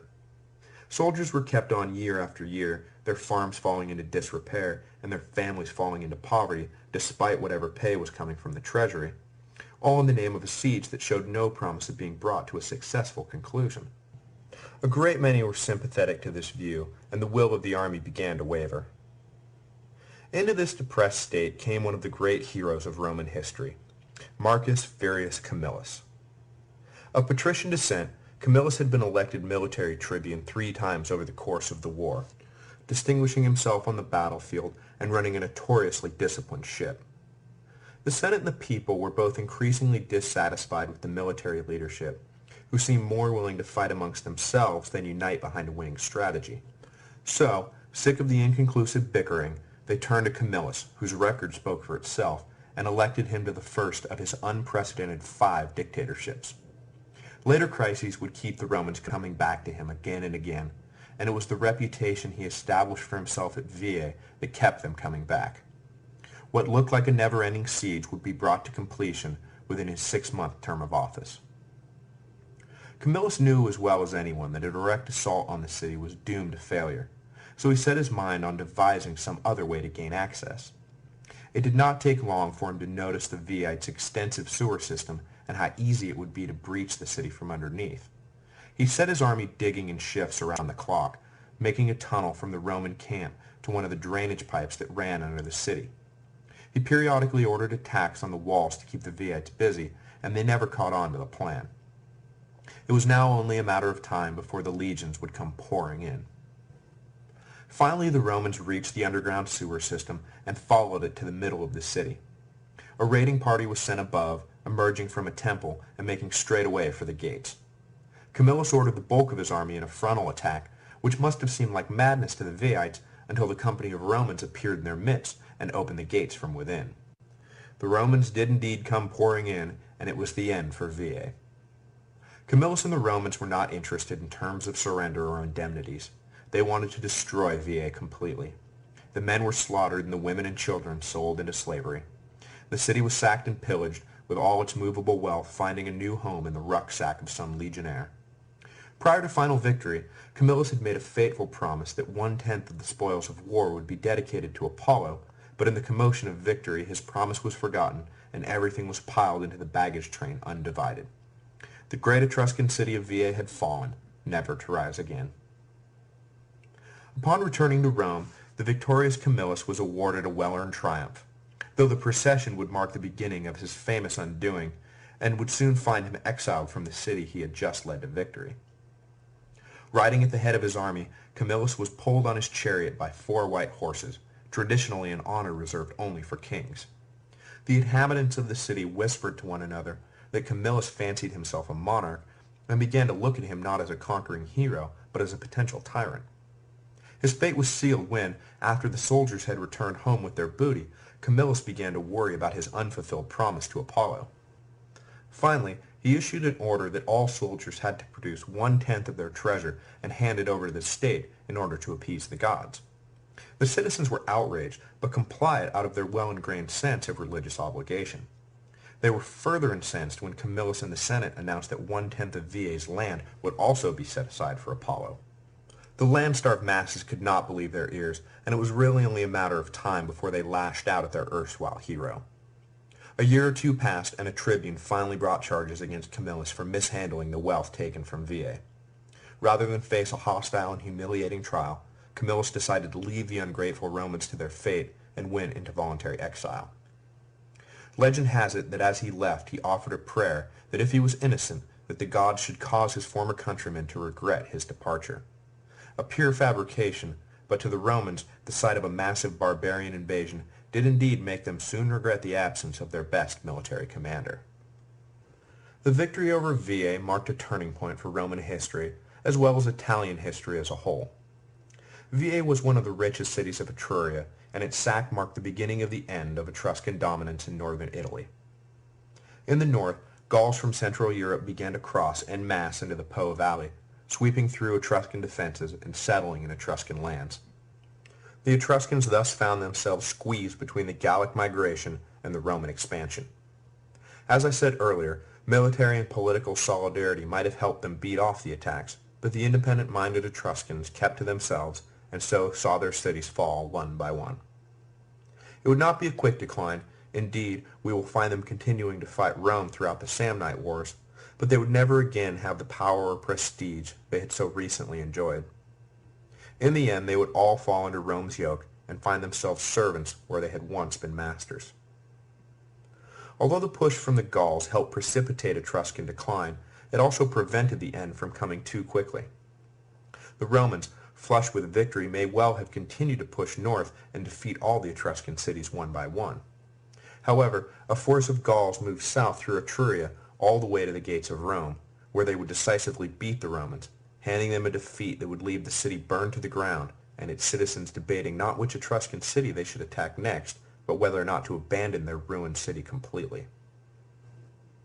Next week, we will cover the sack of Rome and the return of Camillus, an event that would close a historical epoch, marking the end of the beginning for Rome.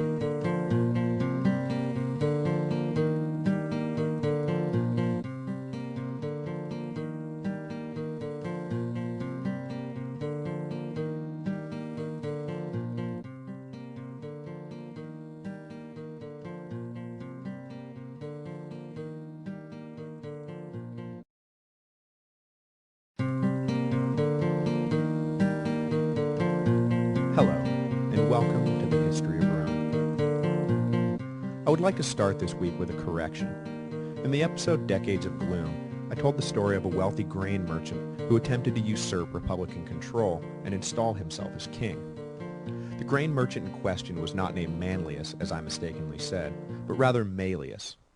We are about to meet a patrician named Manlius, who will soon find himself embroiled in a conspiracy to overthrow the government, but he bears no relation to the Maelius who tried to use a grain famine to his personal advantage in 439 BC.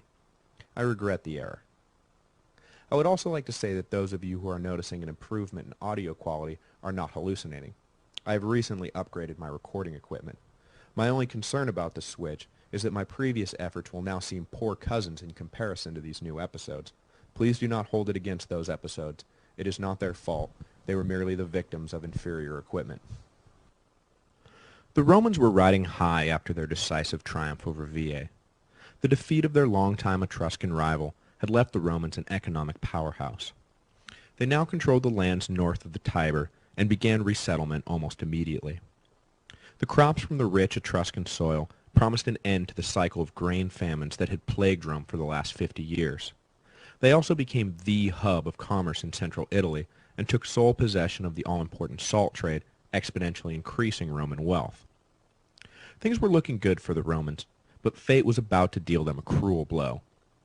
In an instant they would crash down from the highest high to the lowest low and find themselves wandering aimlessly amidst the burned-out rubble of their city, wondering how the gods could have forsaken them so quickly and so completely. The barbarian sack of Rome would be one of the most traumatizing events in Roman history, and leave the Romans in fearful awe of the Gauls until Julius Caesar finally exorcised their psychological demons 350 years later. Rome would survive, but just barely, and not without lasting damage. Now I say that the Gauls sacked Rome, but that is too broad a description. The label Gaul was a catch-all used by the Romans to describe numerous independent tribes who lived in and around the Alps. There was no sense of union between the Gallic tribes themselves, apart from occasional alliances, and for the most part they fought as much amongst themselves as they did against any foreign race. The particular tribe that sacked Rome was called the Senons, and they were led by a strong warrior chieftain named Brennus. They had come over the Alps into the Po Valley in the previous century, and settled along the Adriatic coast. This brought them into conflict with the Etruscans, who had previously controlled the land, and it was this conflict that brought the Senons into conflict with Rome. There is an official legend that explains Brennus's decision to leave the Adriatic and move south to attack Rome, as well as a modern interpretation that puts the attack in a wider geopolitical context of Italian realpolitik. The official legend is that Brennus attacked the Etruscan city of Clusium, who sent envoys to Rome desperately seeking assistance. The Romans were no great friend to Clusium, who had backed the hated King Tarquin in his bid to regain the throne 100 years before, but the Romans knew the Gauls were an enemy to be wary of, and so sent envoys to Clusium to take stock of the situation and report back how deeply Rome should involve itself.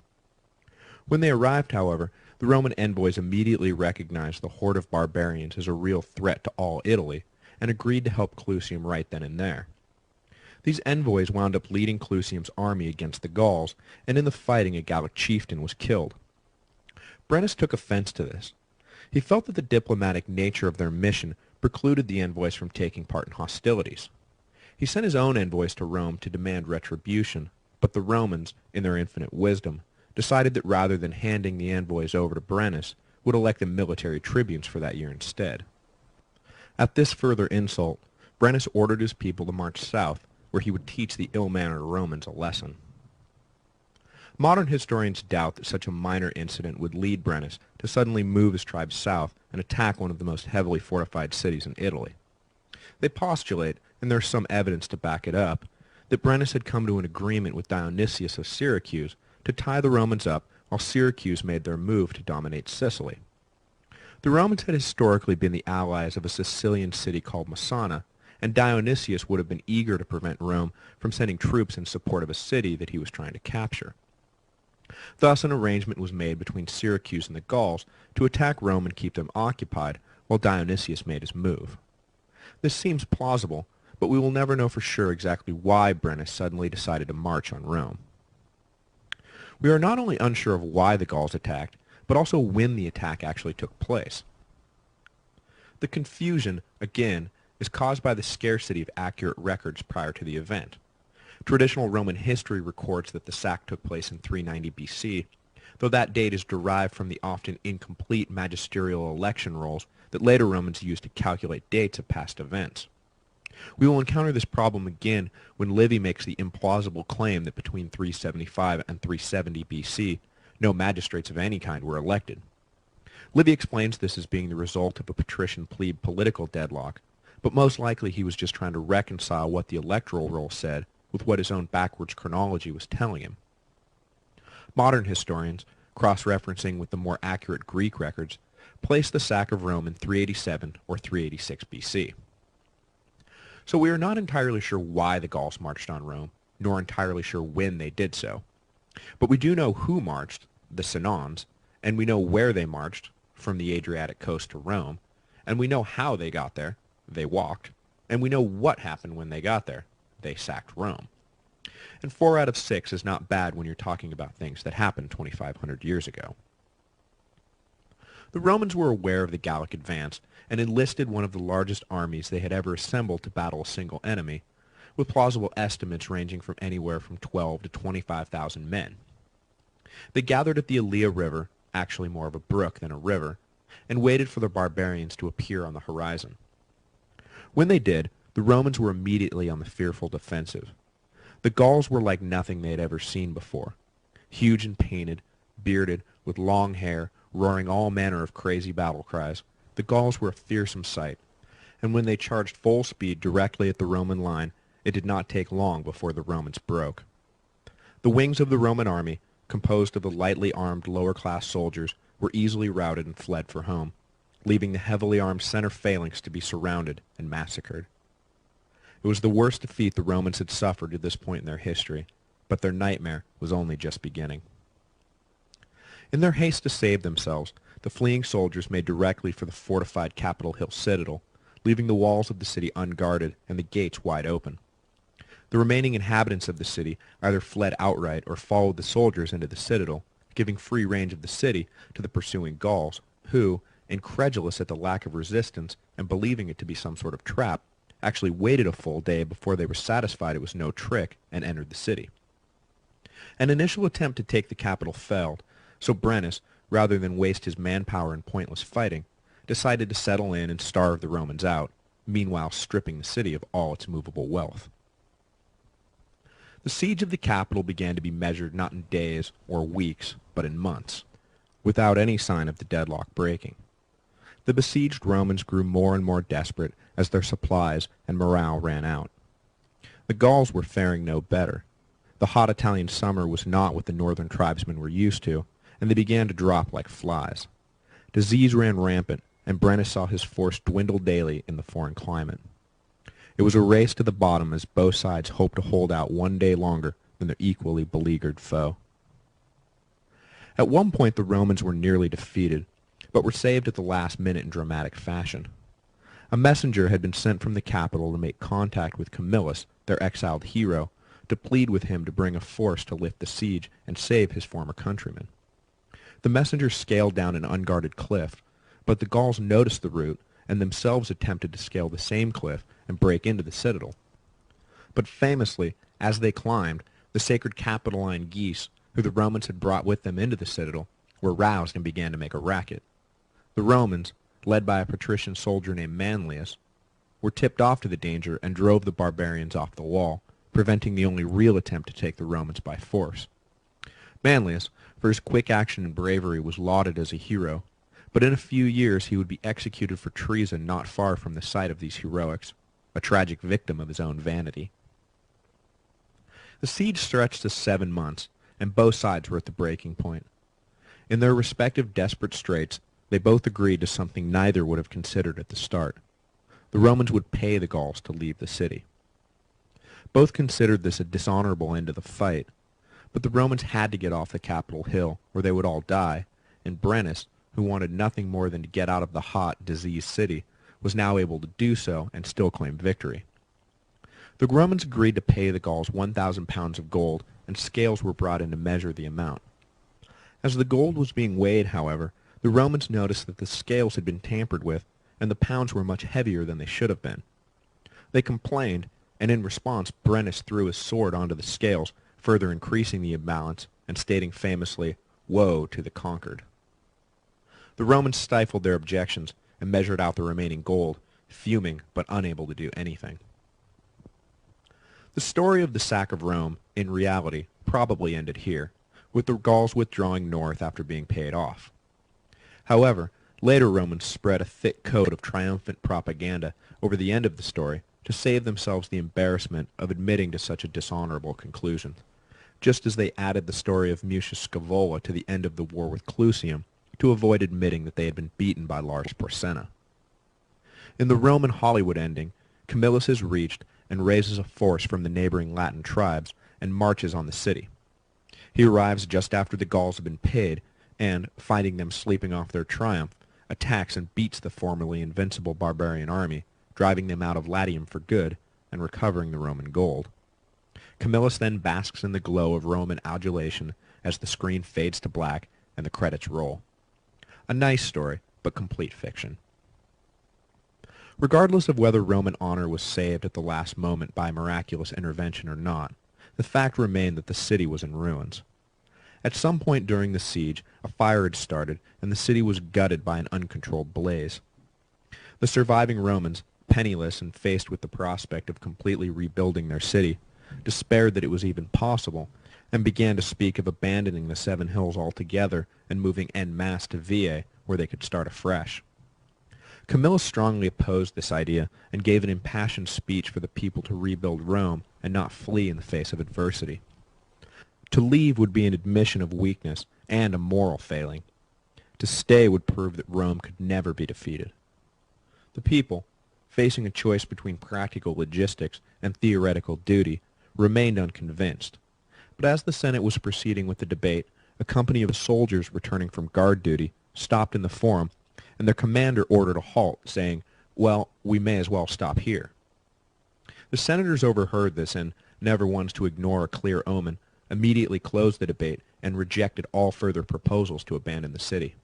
Rebuilding would begin at once, no matter the cost or difficulty. Rome was here to stay. The history of Rome is bookended by barbarian sacks. It would be 850 years before another foreign invader stepped foot in the city. By then, Rome had risen, crested, declined, and was in the process of failing. Brennus' sack of Rome, on the other end, ushered in Rome's era of dominance.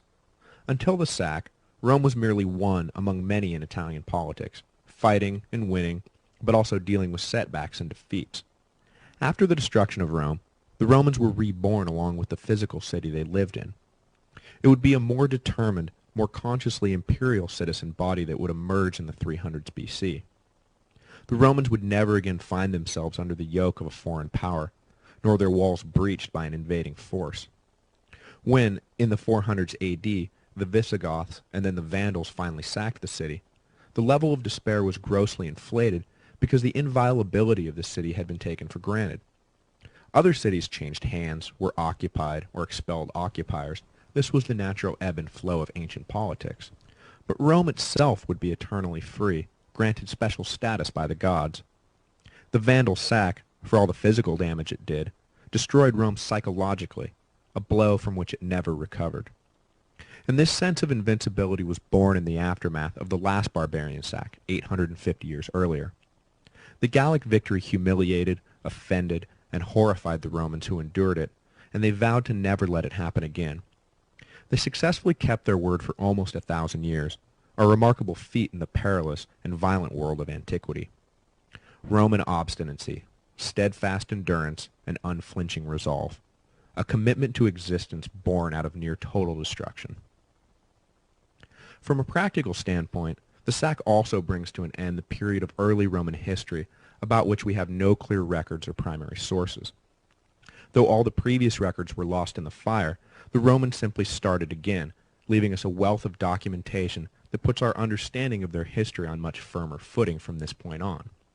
I am thankful to say that the legend of Rome has finally ended, and the history of Rome has begun.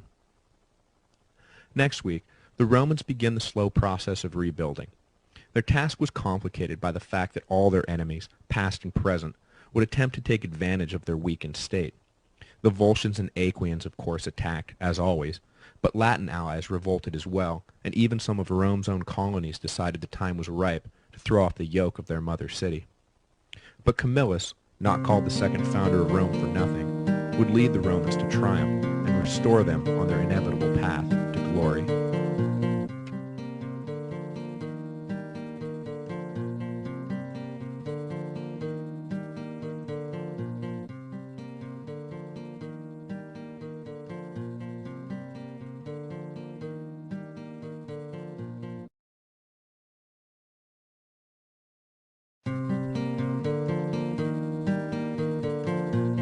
Hello, and welcome to the History of Rome. At the opening of the 6th book of his monumental history of Rome since its foundation, Livy wrote, "The history of the Romans from the foundation of the city to its capture, first under kings, then under consuls and dictators, Decemviri and Consular Tribune, Wars Abroad and Dissensions at Home, I have set out in 5 books, covering matters which were obscure, both through their great antiquity, like objects dimly perceived in the far distance, and because in those days there were few written records, the only reliable means of preserving a memory of past events. A further reason was the loss of most of such accounts as were preserved in the commentaries of the pontiffs and other public and private records when the city was destroyed by fire.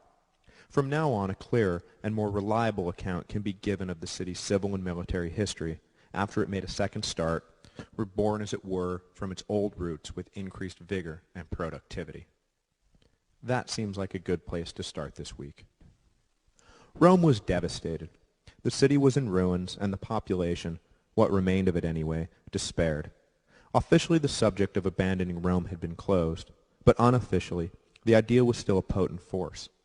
Why rebuild when perfectly good homes sat vacant in a well-positioned, defensible city? The Romans had been merciless in their annihilation of the Veiites, and the Etruscan city was practically a ghost town. But the Senate's mind was made up, and the Romans were ordered to rebuild, each according to their means. Camillus, whom the people now looked upon as twice their savior, if we believe the legends, stood firm behind staying in Rome, and the population, some reluctantly, followed their hero's lead. The new Rome that would grow out of the ashes of the Gallic sack would be recognizable today, with its haphazard streets and deep tangled neighborhoods clearly devoid of any central planning. There was in fact no planning whatsoever. The Romans simply picked up what material they could salvage and began rebuilding wherever the whims of each individual directed. Rome, and I say this with love, is, and has been since the 380s BC, a convoluted mess that defies logic. The irony being that in almost every other town, city, or camp built by the Romans, rational right angles was the norm. A model was developed for the fortified military camp that centered around bisecting perpendicular roads that was copied in almost every other settlement the Romans established. A centurion encamped in Britain would have been able to easily navigate his way around a camp in Syria. Everywhere the Romans went, they took their standard grid city layout with them. But the Eternal City itself was the dark city of this Roman Type A OCD. And the roots of that chaos lay in the years after the Gallic sack, when the Romans rebuilt quickly, but without any kind of master plan. Not that this is necessarily the Romans' fault. As they were attempting to rebuild their shattered city, nearly every one of their formerly subdued enemies took their shot at setting themselves free of the Roman hegemony. As I mentioned at the end of last week, the usual suspects, particularly the Volscians, reappeared, but longtime allies now rose up as well. Piling it on Rome became the fad du jour among long disgruntled Latin communities, who never got over Rome's breaking up of the Latin League 100 years earlier at the Battle of Lake Regillus. Even colonies set up by Rome with strong ties to the city joined in the rebellions and kicked their mother city while she was down. While trying to put their lives back together, the Romans kept being recalled to arms, now to fight on this front, now to fight that enemy, now to fight this former friend. It is no wonder the city grew so haphazardly.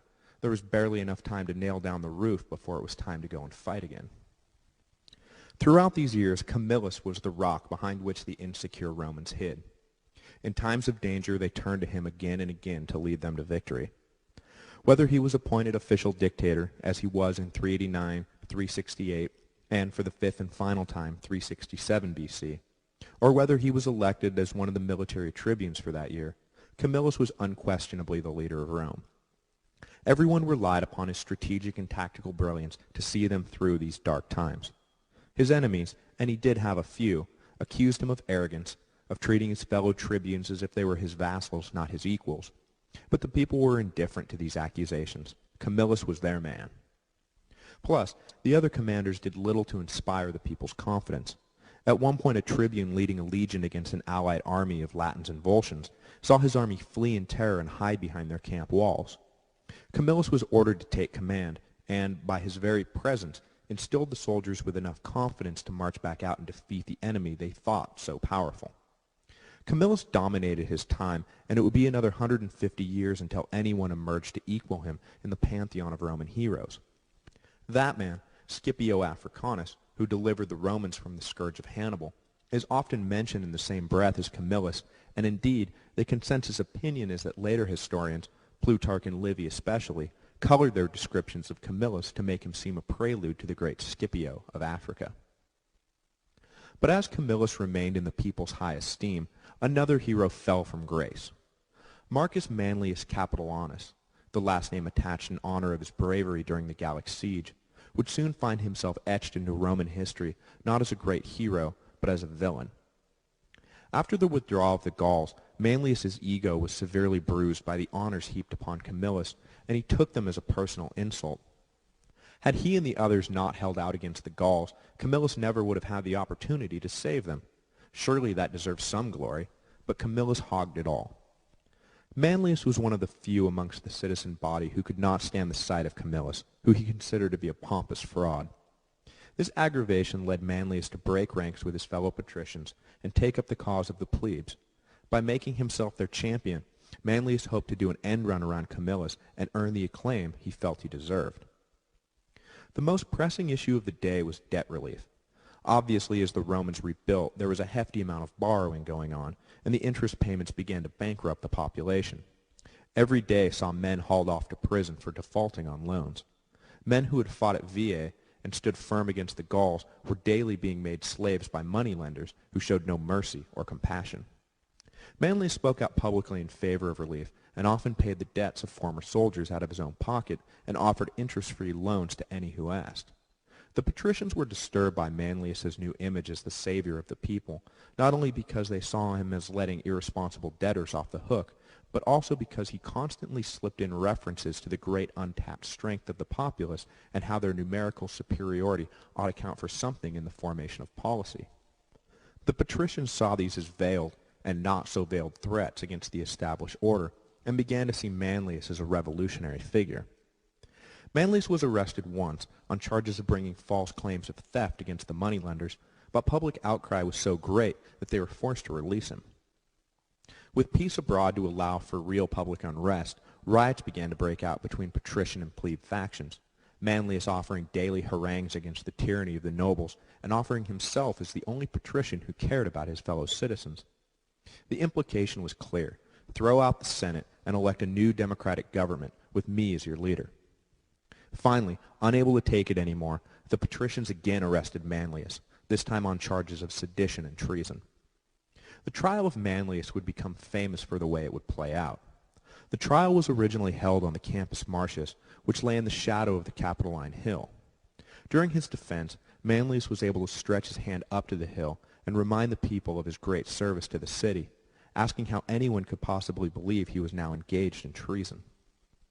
The argument was having its effect, so the savvy patricians adjourned the trial to a different location. Now, without the Capitoline as a backdrop, the charges and evidence against Manlius stood on their own merits. Public opinion turned against Manlius, who, it became obvious, was engaged in an active conspiracy to overthrow the Senate. The verdict was swift and harsh. He was to be thrown from the Tarpeian Rock, a steep cliff on the Capitoline Hill used for executions, ironically dying in disgrace a few feet from where he had achieved his greatest glory. The death of Manlius did nothing to end plebeian unrest, however. Manlius saw an opportunity and exploited it. He did not create the conditions for that opportunity. The plebes' overriding concern at this point were, as we have seen, debt relief, but the old standbys of land redistribution and access to political power rose again. The former problem was wrapped up in the latter too, and the plebes began to focus their energy on the land and power questions. Both the land taken from Veii in the north and the land taken from the Volscians in the south conspicuously wound up in the hands of a few patrician landowners rather than being divided up amongst the masses. How were the people supposed to pay off their debts when they were denied the income land provided? Further, how was it that state policy had granted so much to so few? Obviously, whatever concessions had been made to the plebes in the past had lost their potency. The plebes finally saw the office of military tribune with consular power for what it was, an attempt to water down plebe authority and deny them access to the consulship, the ultimate office of state. One man in particular, a patrician with 2 daughters, took it upon himself to end once and for all this unbalance. Marcus Fabius Ambustus, a patrician who enjoyed plebe support, had married his eldest daughter to an influential patrician and his youngest to a wealthy plebe named Gaius Licinius Polo. The younger daughter complained that she would never receive the honors her elder sister received on account of her husband's plebe status. Fabius, the story goes, promised his daughter she would have everything her sister had and began working with his son-in-law Licinius to break the patrician stranglehold on the consulship. They began by pointing out to people that despite plebe access to the office of military tribune, no plebe had been elected to said office for the last decade, which was true. They then demanded a permanent return to the dual consulship, with the stipulation that one of the consuls had to be a plebe. Licinius got himself elected tribune of the plebes, an office that had fallen into some disrepute, and used his veto power to bring government business to a standstill. He promised to veto everything in sight, including the yearly elections, until his demands were met. In addition to access to the consulship, Licinius also demanded that a cap be put on the total amount of land a man could own, as well as regulations on interest rates. It was this shutdown, engineered by Fabius and Licinius, that Livy uses to explain his chronological gap, stating that between 375 and 370 BC, no magisterial elections were held. Though the duration and excess of the standoff is no doubt exaggerated, the outcome is not. The plebes finally gained access to the consulship. The moment would not come without a final appearance of the great Camillus, however. The civil unrest and power vacuum led to calls for a dictator, and the Senate named Camillus, who enjoyed the support of everyone, patrician and plebe alike. They were hoping Camillus would see things their way, but much to their discomfort, he did not. Now, due to a flaw in the appointment ceremony, a religious event stuffed full with every kind of Roman superstition, Camillus was forced to resign for that year, granting a reprieve of sorts to the clearly defensive patricians. The next year, though, 367 BC, Camillus was again named dictator for the fifth and final time. He used his power to broker the deal Licinius and his colleagues demanded, and for the first time a plebe would be elected consul. The crisis settled, Camillus resigned. The old Roman leader died soon after, the victim of a plague that decimated the Romans in the 360s BC. With his death, a new era dawned. The Romans had survived their brush with death and emerged a strong, more democratic place. The honor of first plebe consul historically goes to Lucius Sextius, one of Licinius's colleagues who had helped engineer the shutdown. The land ownership ceiling and regulation of debt were granted at the same time, and, ironically, Licinius himself would be prosecuted years later for violating his own laws after he sought to accumulate large tracts of land for himself and his family. At this point, the law stated merely that one of the consuls could be a plebe. Later, around 342 BC, a law would be passed stating that one of the consuls had to be a plebe. For now, though, the plebes accepted the obvious victory and passed to the next generation the task of not simply allowing equal access to power, but guaranteeing it. The veracity of this patrician-plebe showdown and the election of a first plebeian consul in 367 BC has been called into question by modern historians. In the first place, they point out that Roman historians of the late Republic and early imperial period were obviously drawing their narrative from more recent events, specifically the conflicts that centered around the Gracchi brothers, who used their veto power to try and force through land redistribution in the 130s and 120s BC. Second, modern analysis has determined that as many as a third of the consuls prior to 367 were in fact of plebeian origin. As is so often the case, a clear dramatic delineation in history is less plausible than a gradual shift in policy over the years. There is no doubt that the vast majority of early consuls were patricians, but it is suspected that this was not the result of overt discrimination, but rather because of the greater wealth and fame of patrician candidates.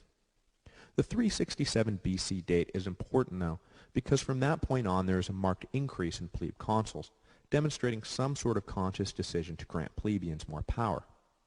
And of course, the existence of a 342 BC law stipulating that one of the consuls had to be a plebe is not disputed, and it seems likely that this was the culmination of a decades-long shift rather than a bolt out of the blue.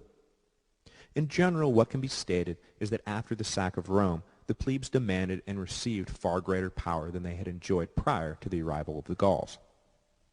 The Romans struggled in the years after the Gauls left them for dead, but managed to hold on in the face of massive external pressure and internal dissension.